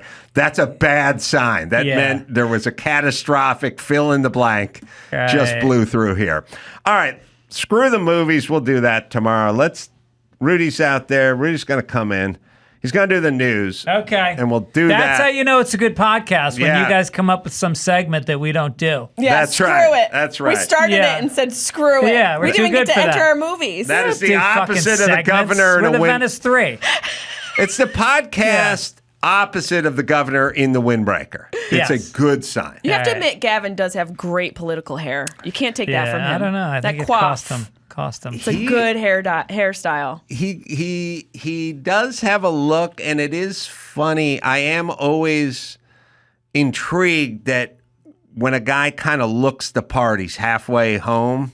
Yeah. Like it's my, here's what it is. I always say this. Like if you ask 7-year-olds, who would you like to fly this airplane? And you show them a picture of George Clooney, and then you show them a picture of Lou Pearlman, who used to manage the Backstreet Boys or whatever, and you show them a picture of that guy. Every 8-year-old goes, I want that guy. Yeah. I want that guy with the good jaw. He's flying the plane. And you go, what if I told you he's never been in a plane? And they go, I don't care. I like that guy. I want that guy. You know what I Who mean? do you And- think is the most presidential looking president we've ever had?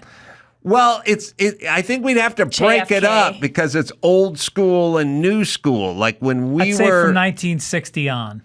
Well, when we were growing up, they all looked like they were like the same look as if you go into a country club and they have the president's Yeah, portraits exactly. from the 60s and the 50s. Yeah. Like Gerald Ford looked that dude. Yeah. But now it's more Obama's got the vibe. You know what I mean? Like we've transitioned. There's the one. Yeah. All of them have looked the same except for Obama. Yeah. Just white guy with hair. Trump doesn't look. I mean, nobody. They all had that sort of Mr. Tate from Bewitched look. They could have been 35, could have been 70. You You can't had really no tell. idea. Yeah. Just widow's peak, 3-piece suit. Cigar. You Little didn't know. puffy. Yeah. little puffy. Bill Right. Clinton. I think Bill Clinton was very presidential. Yeah. He looked very He presidential. was. he did. I think he was the first non-presidential Right. looking guy. Yeah. because he, Wayfair sunglasses, playing saxophone, Talked talking- about his boxer shorts on Boxers and MTV. briefs. Yeah, he's cool. Yeah. He brought Right. a little pizzazz, little personality to the political party. He was sexy. Yeah, Yeah. he got the female vote, that's for sure. Yeah. All right, we'll bring Rudy in here. We'll do some news right after this. Morgan and Morgan, life can be a little crazy sometimes, and one person's negligence can result in another person's settlement. Hopefully, that'll be you. If you're ever injured, you check out my good friends over at Morgan & Morgan, America's largest injury law firm, over 100 offices nationwide and more than 1,000 lawyers, more than $20 billion recovered from over 500,000 cases. That's right. They got a lot of clients, and they've recovered a lot over the years. Morgan & Morgan has a proven track record of fighting to get you a full and fair compensation for what you deserve. Going on the road and doing stand-up every weekend can be difficult. At least I make it look hard. But submitting an injury claim with Morgan & Morgan is easy. It's Morgan & Morgan, right, Dawson? If you're ever injured, you can check out Morgan & Morgan. Their fee is free unless they win. For more information, go to forthepeople.com/Adam or dial #law #529 from your cell phone. That's forthepeople.com/Adam or #law #529 from your cell. This is a paid advertisement. Homes.com knows that when it comes to home shopping, it's never just about the house or condo. It's about the home. And what makes a home is more than just a house or property. It's the location. It's the neighborhood. If you have kids, it's also schools, nearby parks, transportation options, all the above. That's why Homes.com goes above and beyond to bring home shoppers the in-depth information they need to find the right home. And when I say in-depth, I'm talking about deep That's right. Each listing features comprehensive information about the neighborhood, complete with a video guide. They also have details about local schools with test scores, state rankings, and student-to-teacher ratio. They even have an agent directory with the sales history of each agent. So when it comes to finding a home, not just a house, this is everything you need to know, all in one place. Homes.com. Homes.com. We've done your homework. In the spirit of Murrow, Jennings, Cronkite, here's another great moment in local news. Police confirmed it. She had this to say. Take a listen. We just started seeing all these cars pull up, doors open, and groups of men running up our street, going up to the doors of these houses. And we weren't sure what was going on. I'm thinking, are these people here to help my neighbors? I hope so. And I left, and then my husband talked to the police and said, what are those guys doing? These guys don't live here. Get them out. My next door neighbor said, his quote, there were like 100 people that came up on scooters and were trying to get into any and all houses on the street. And did you physically see police officers stopping them? I didn't. That's a great moment in local news. Now, back to the Adam Carolla Show.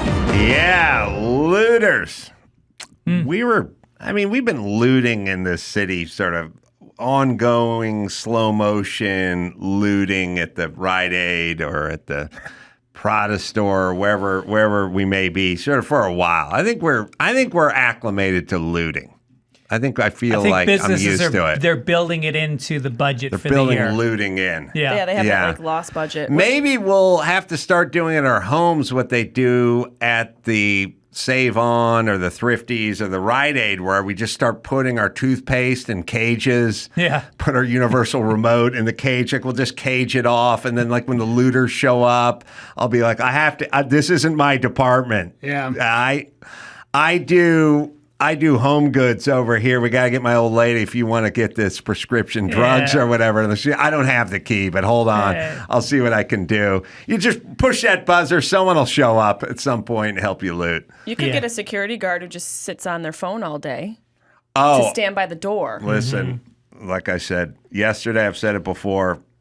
They have those. My invention is, they have those plastic owls that are on the signs, like so the birds don't shit all over the place, or I don't know. That's exactly what it's for. They figured it out, but they put the stupid plastic Korean with the hunting rifle right on top of the roof. Do Korean hunting rifle? What's that? Oh yeah, well it's a Korean. It's my plastic Korean. Okay, but we do a nice job on them. You know what I mean?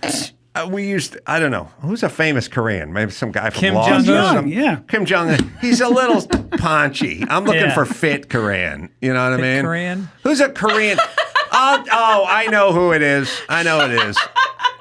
There's an MMA fighter called the Korean Zombie. It's right in his name. You guys know what I'm talking about? Yeah. Okay. Real fit, mad MMA skills. Yeah. That guy, we lay him up like they do with porn stars when they're doing we're doing the rubber pussy version of Christy Canyon or Ron Jeremy's dick or whatever. We use a Korean Zombie. We get the 30-06. We don't put rounds in it, obviously. It's a plastic Korean. And we just straddle him on top of the roof. No more looters. Yeah. Wow. Do we tie a necktie around their head?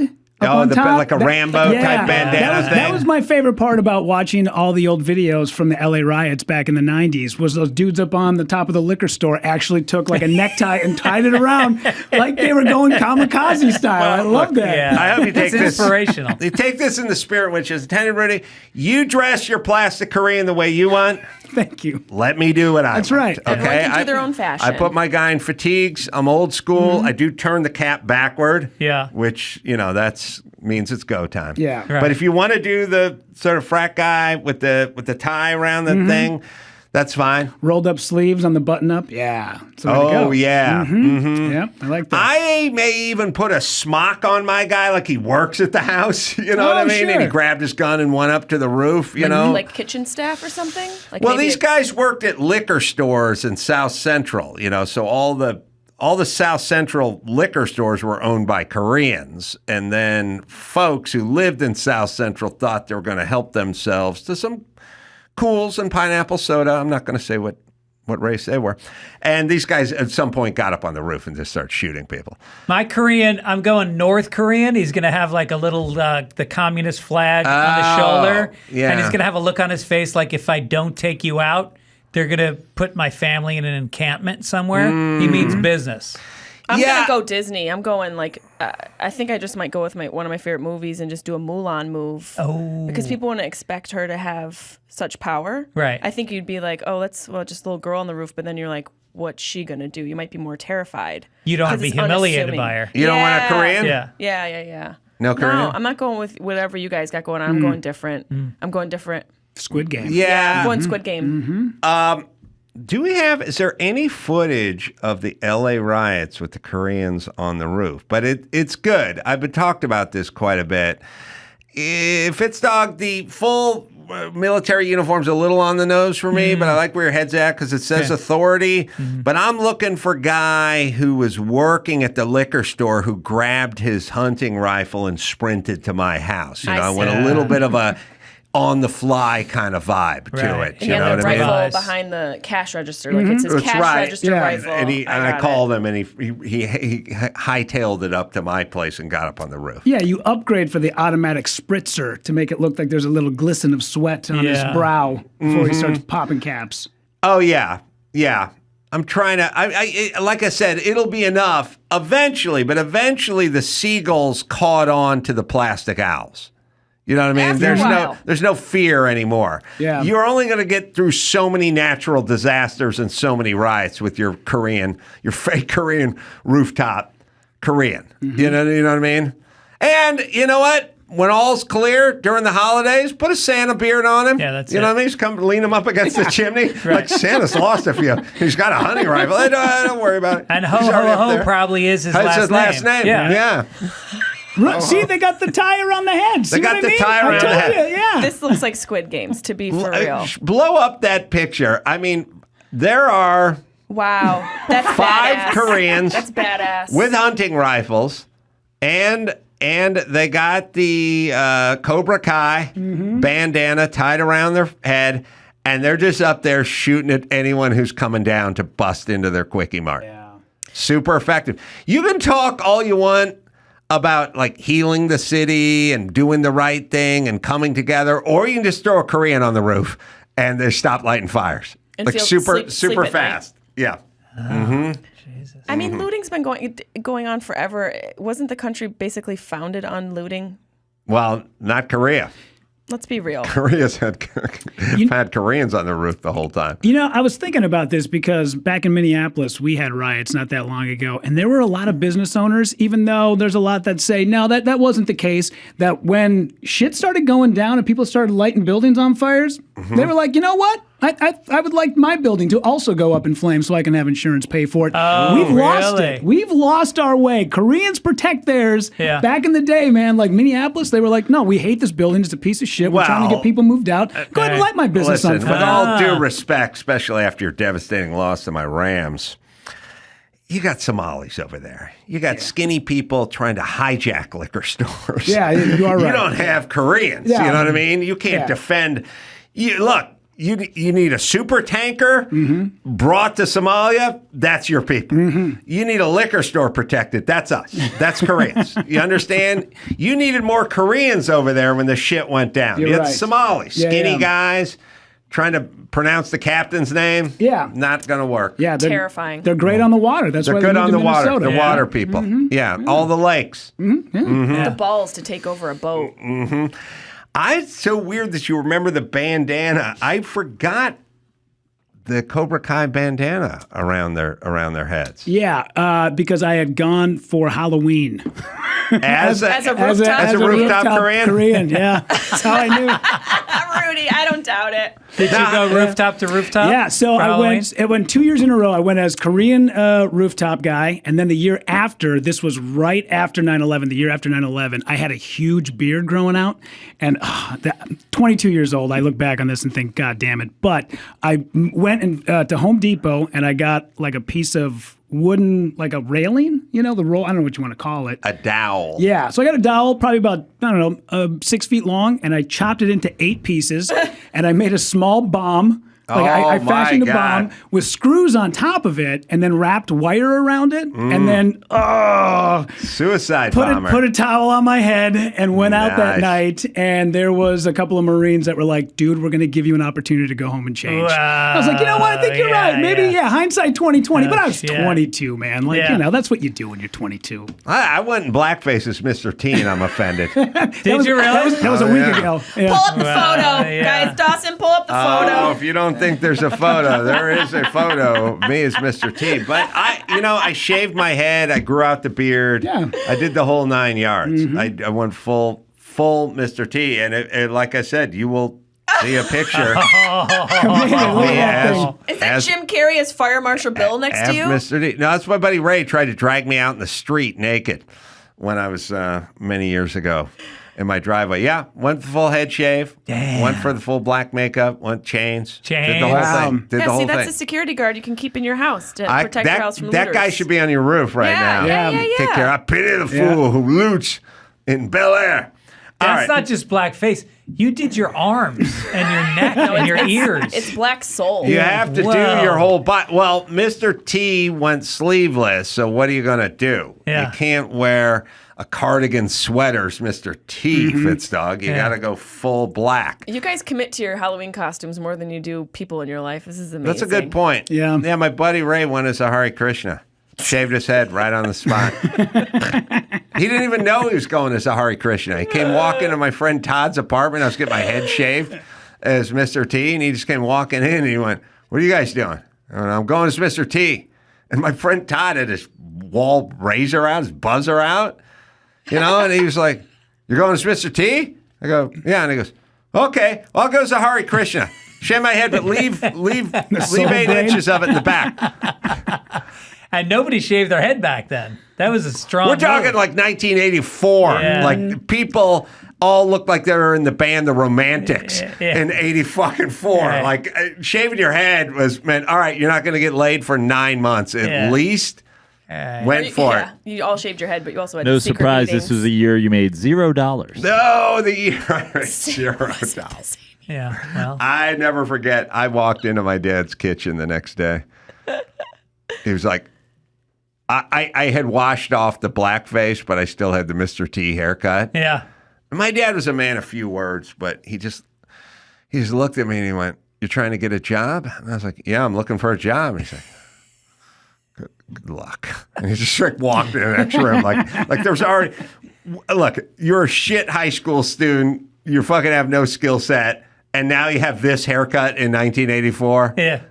You're not getting a job anytime soon. Your ear is black. He didn't try to persuade you, though, like you were talking about before. He didn't try to push you. He just let you walk around in your he's just go back to the garage and shit into a decorative popcorn tin. You'll be fine. At least he didn't pee on the couch. When I was 13, I dressed up as an abortion. What? Whoa. I put a hanger around my neck and ketchup all over my face, and all the guys were dying, and every girl was so fucking upset. They wouldn't talk to me for a while because their babies literally died. That's right. Yeah, I love they made sacrifices. I love the inappropriate Halloween. That's a coffee table book right here. Yeah, it is. Absolutely. Like back before you could get canceled, back before pronouns, like back before any kind of civic judgment was going on. Here's what dudes dressed like. Well, we also, the default outfit was homeless guy. It was bum. Bum. They called it a bum, but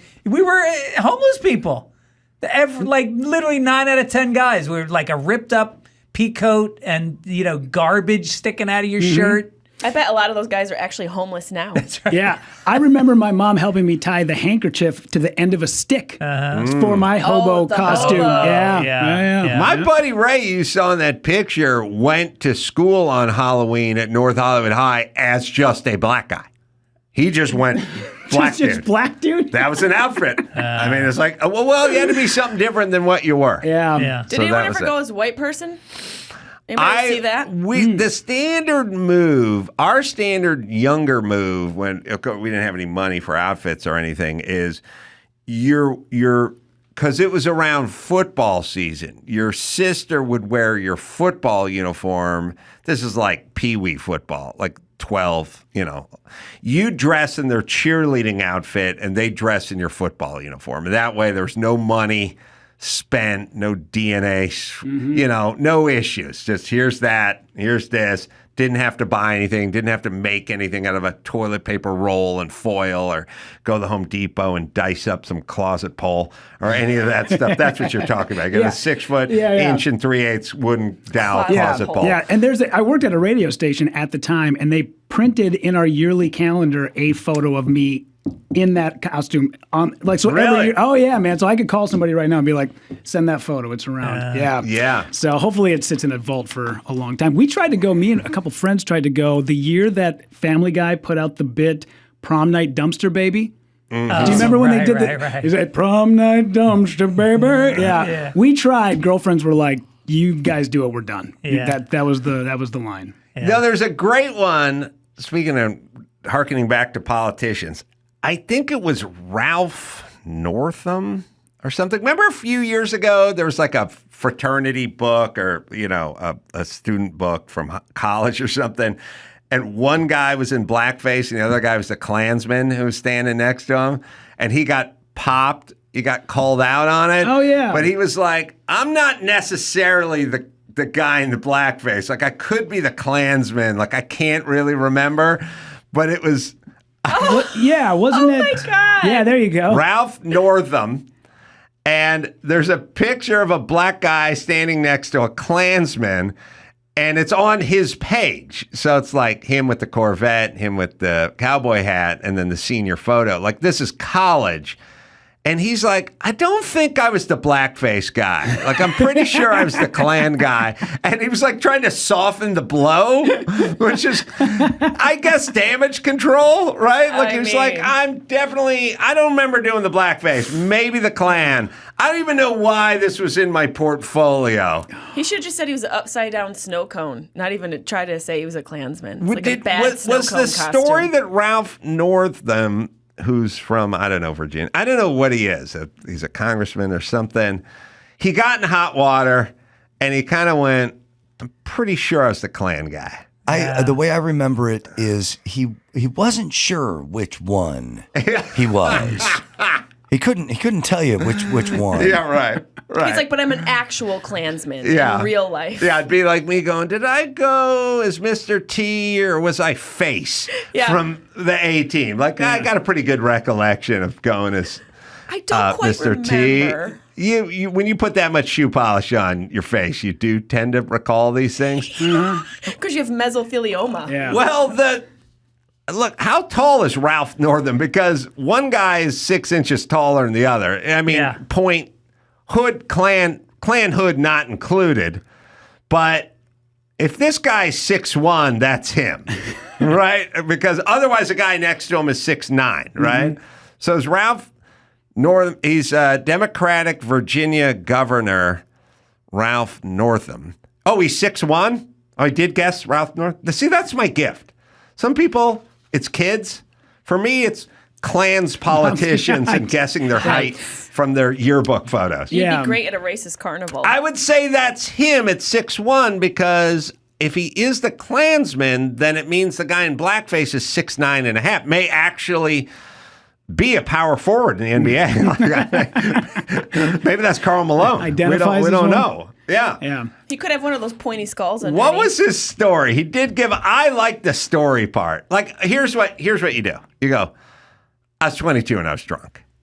You got any more questions? Anyone here been 22? Yeah. Anyone here been drunk? Right. Okay.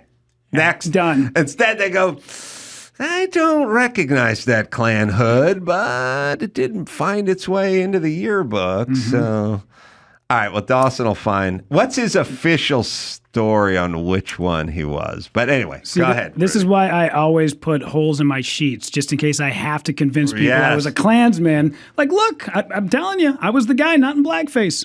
This is my condom with the birthmark on it idea. In case I have to show up in court and have some person identify my cock. Mm-hmm. Perfect. All she remembers is the 3 the holes in birthmark. your condom. That's right. What was the story, Dawson, or is there, or did there? It was an official story. It was good. Do you guys remember this? It was a while ago. All right.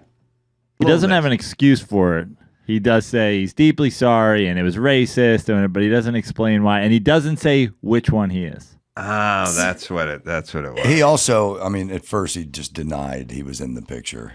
That's a smart move. Yeah. I would do that.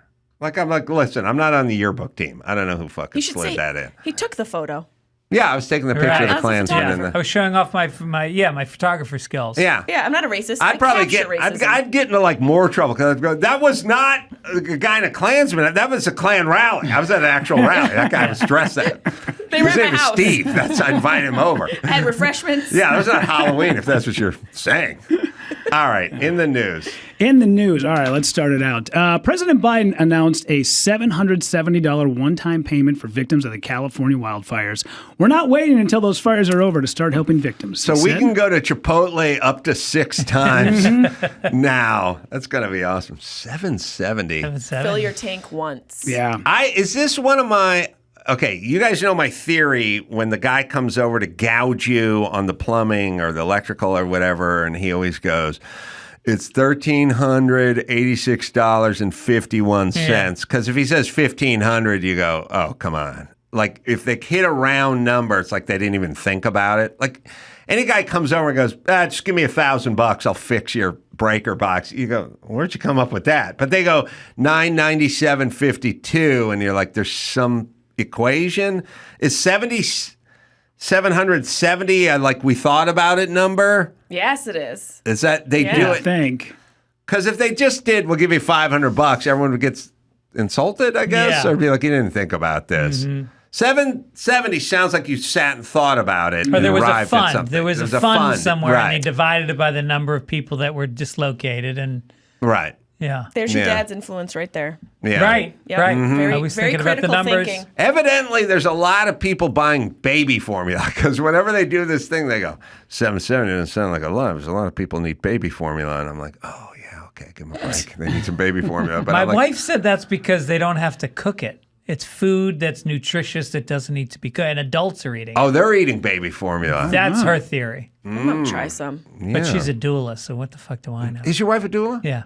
Wow. South African doula. That's right. That's Wow. a title, man. That's hot. No, she's not South African.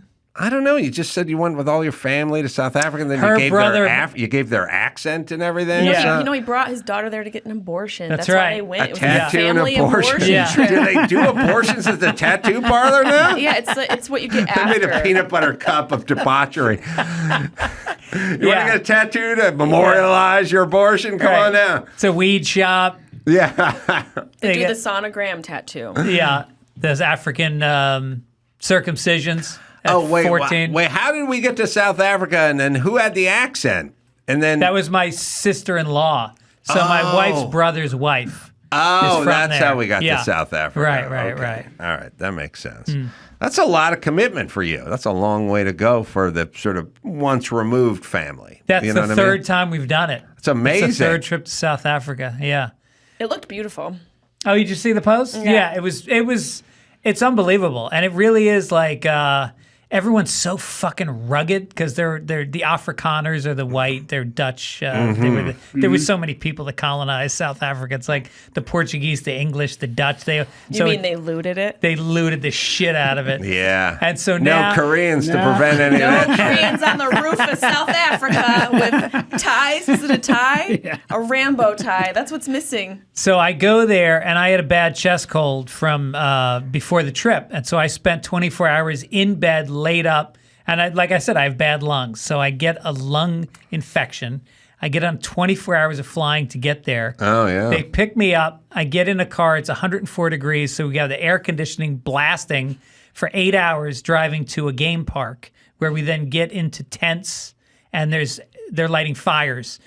And now that we stopped and I said, can I get some cough medicine to the pharmacist? He gives me a fucking 64-ounce bottle that just says codeine. Wow. I'm like Jay-Z. Yeah. I got like scissor going. Yeah, I was 2 fucking cups. toasty. I 2 was chains toasty. or something. Oh my God. 2 of something. So we go into the camp, and then the flames start, and I have an asthma attack, and I've gone to the hospital throughout my life for asthma attacks.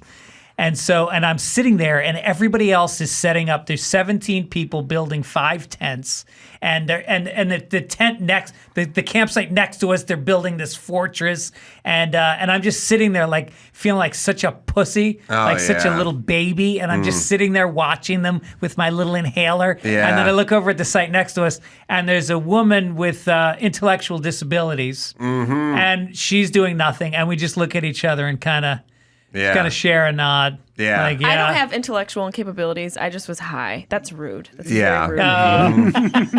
Yeah.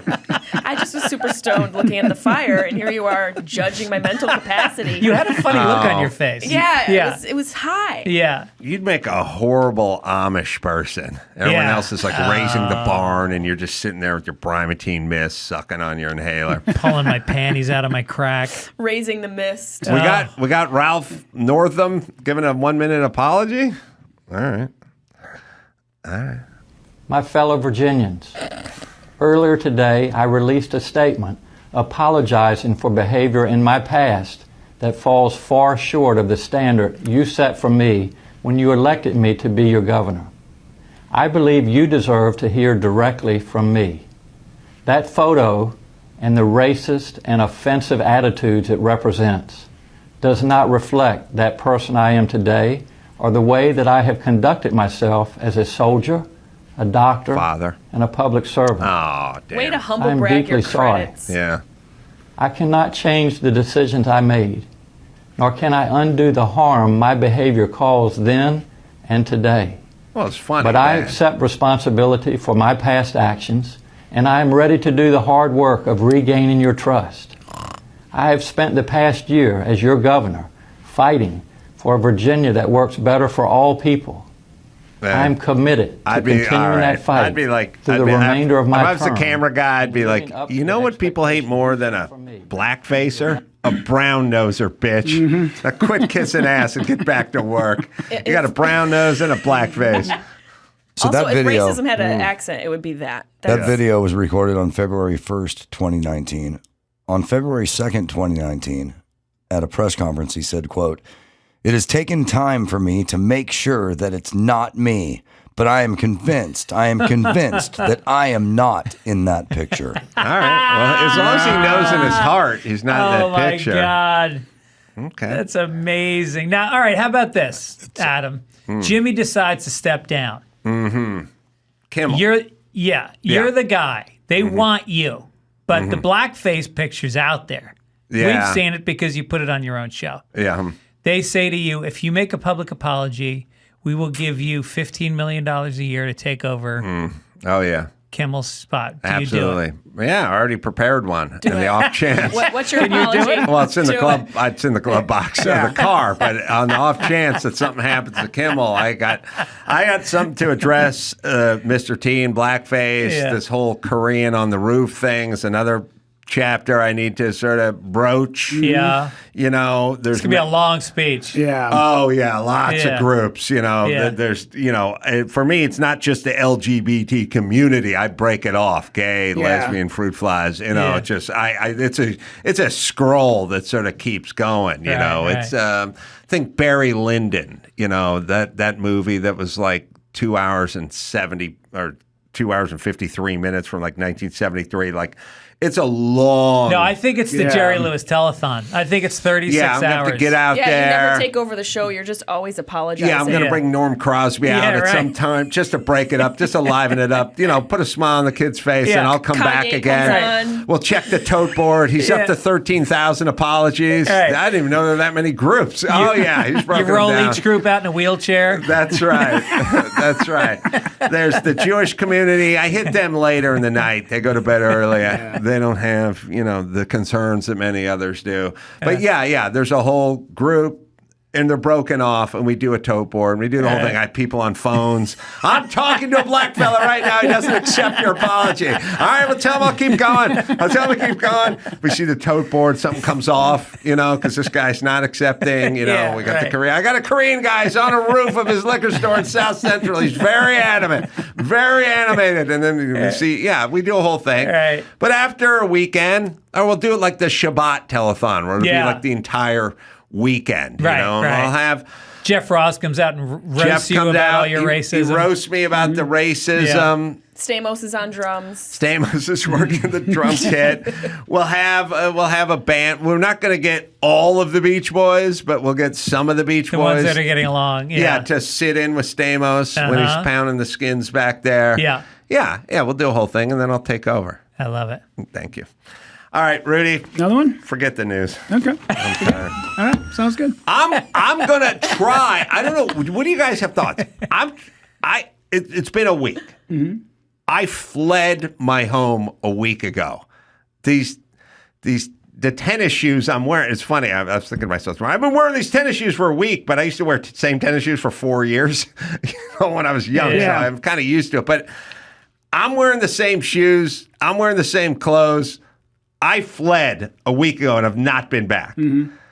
At some point, I need to go into my condo and get stuff. I don't need to live there, but I do need to figure out what the fuck is going on in my condo, and I need stuff that's in the condo because I just You don't need fled. shit. You're going to get $787. Yeah, you're rich. Yeah.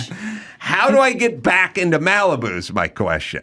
You get Arnold Schwarzenegger to pick you up in his copter. Oh. Yeah. Yeah. Arnold would have been great as a governor right now. Wouldn't he have my been God. awesome? We got stuck with Gavin. Can you imagine Arnold? Yeah. Get to the chopper! he's picking up water himself and dousing the city. All the women are like, he's got his little emotional support horse with Oh, he's got his donkey. Yes, donkey. I'd be sitting on his Berto, and he'd be in a Humvee, and I'd be going behind him, and we'd be smoking cigars. You know what I mean? He's got war paint on his face, and he's an army fatigue. Oh, you see the National Guard guy, and he's like, Dawson, it's just been a while. And they do the hand for the bicep be bulging out, slow motion. We got stuck with Gavin Newsom and his fresh blowout and manicure and tan and his windbreaker. And he'd drop all his lines, too. He'd be like, my friend Adam is going to his condo to get underpants. He'll be back. And he'd just and they'd all go, Just a woman running with her chihuahua. He's like, get to the chopper. Oh, my God. True lies right to your condo, man. Dropping me off, hanging me like Jamie Lee Curtis. Jamie Lee drops down in her hot body. You stop and fuck some maids on That's right. Yeah. That would have been so much better. We put her in a pirate outfit. You got to make time. Your greatest, there's always time. The only thing that could be worse, like when his publicist called him and look, Arnold, the whole situation about you banging Zelda, it's out. It's everywhere now. You banging the maid. And he's like, oh, how could this day get worse? And he's like, well, it got a little worse because the only picture we can find of her's in a pirate outfit. That's there's only one picture of this 48-year-old woman that exists, and it's her looking super sexy shitty pirate. in a pirate outfit. Yeah, you guys are busy doing racist outfits. We're busy making everything sexy. There is no other photo that exists of the maid that Schwarzenegger fucked except for with a plastic sword and black tights and boots on to her knees. That's the only picture. Yeah. You didn't think this could get worse. It got a little bit worse. Yeah, but she wants to do sexy suicide bomber. I still got a bomb. That's right. You got the stuff, Rudy. Yeah. All right. Shriver's like, of course, a pirate comes in, steals the booty. That's right. All right, let me give plugs. What do you got, Rudy? You got plugs, too. I'll be with you in Naples coming up in a couple of weeks. Oh, you will be? Yeah, I'll be off the hook. And then I'm on tour with Michael Yo every weekend up until June. Plus, you can go to rudypavichcomedy.com and check me out on Instagram at Rudy_Pavich. I'll be Solana Beach this Sunday. Jay Moore's on stage, too, doing a couple shows there. Covina. Just got on pro.com for all live stuff. Fitzdog, you can go to fitzdog.com for all live dates. That's right. Jessimae, where do we find you? Jessimae.com for all things moi. Oh, good. And I'll be at the firehouse being the worst responder. So, till next time, Adam Carolla, Jessimae and Fitzdog and Rudy saying, Mahalo.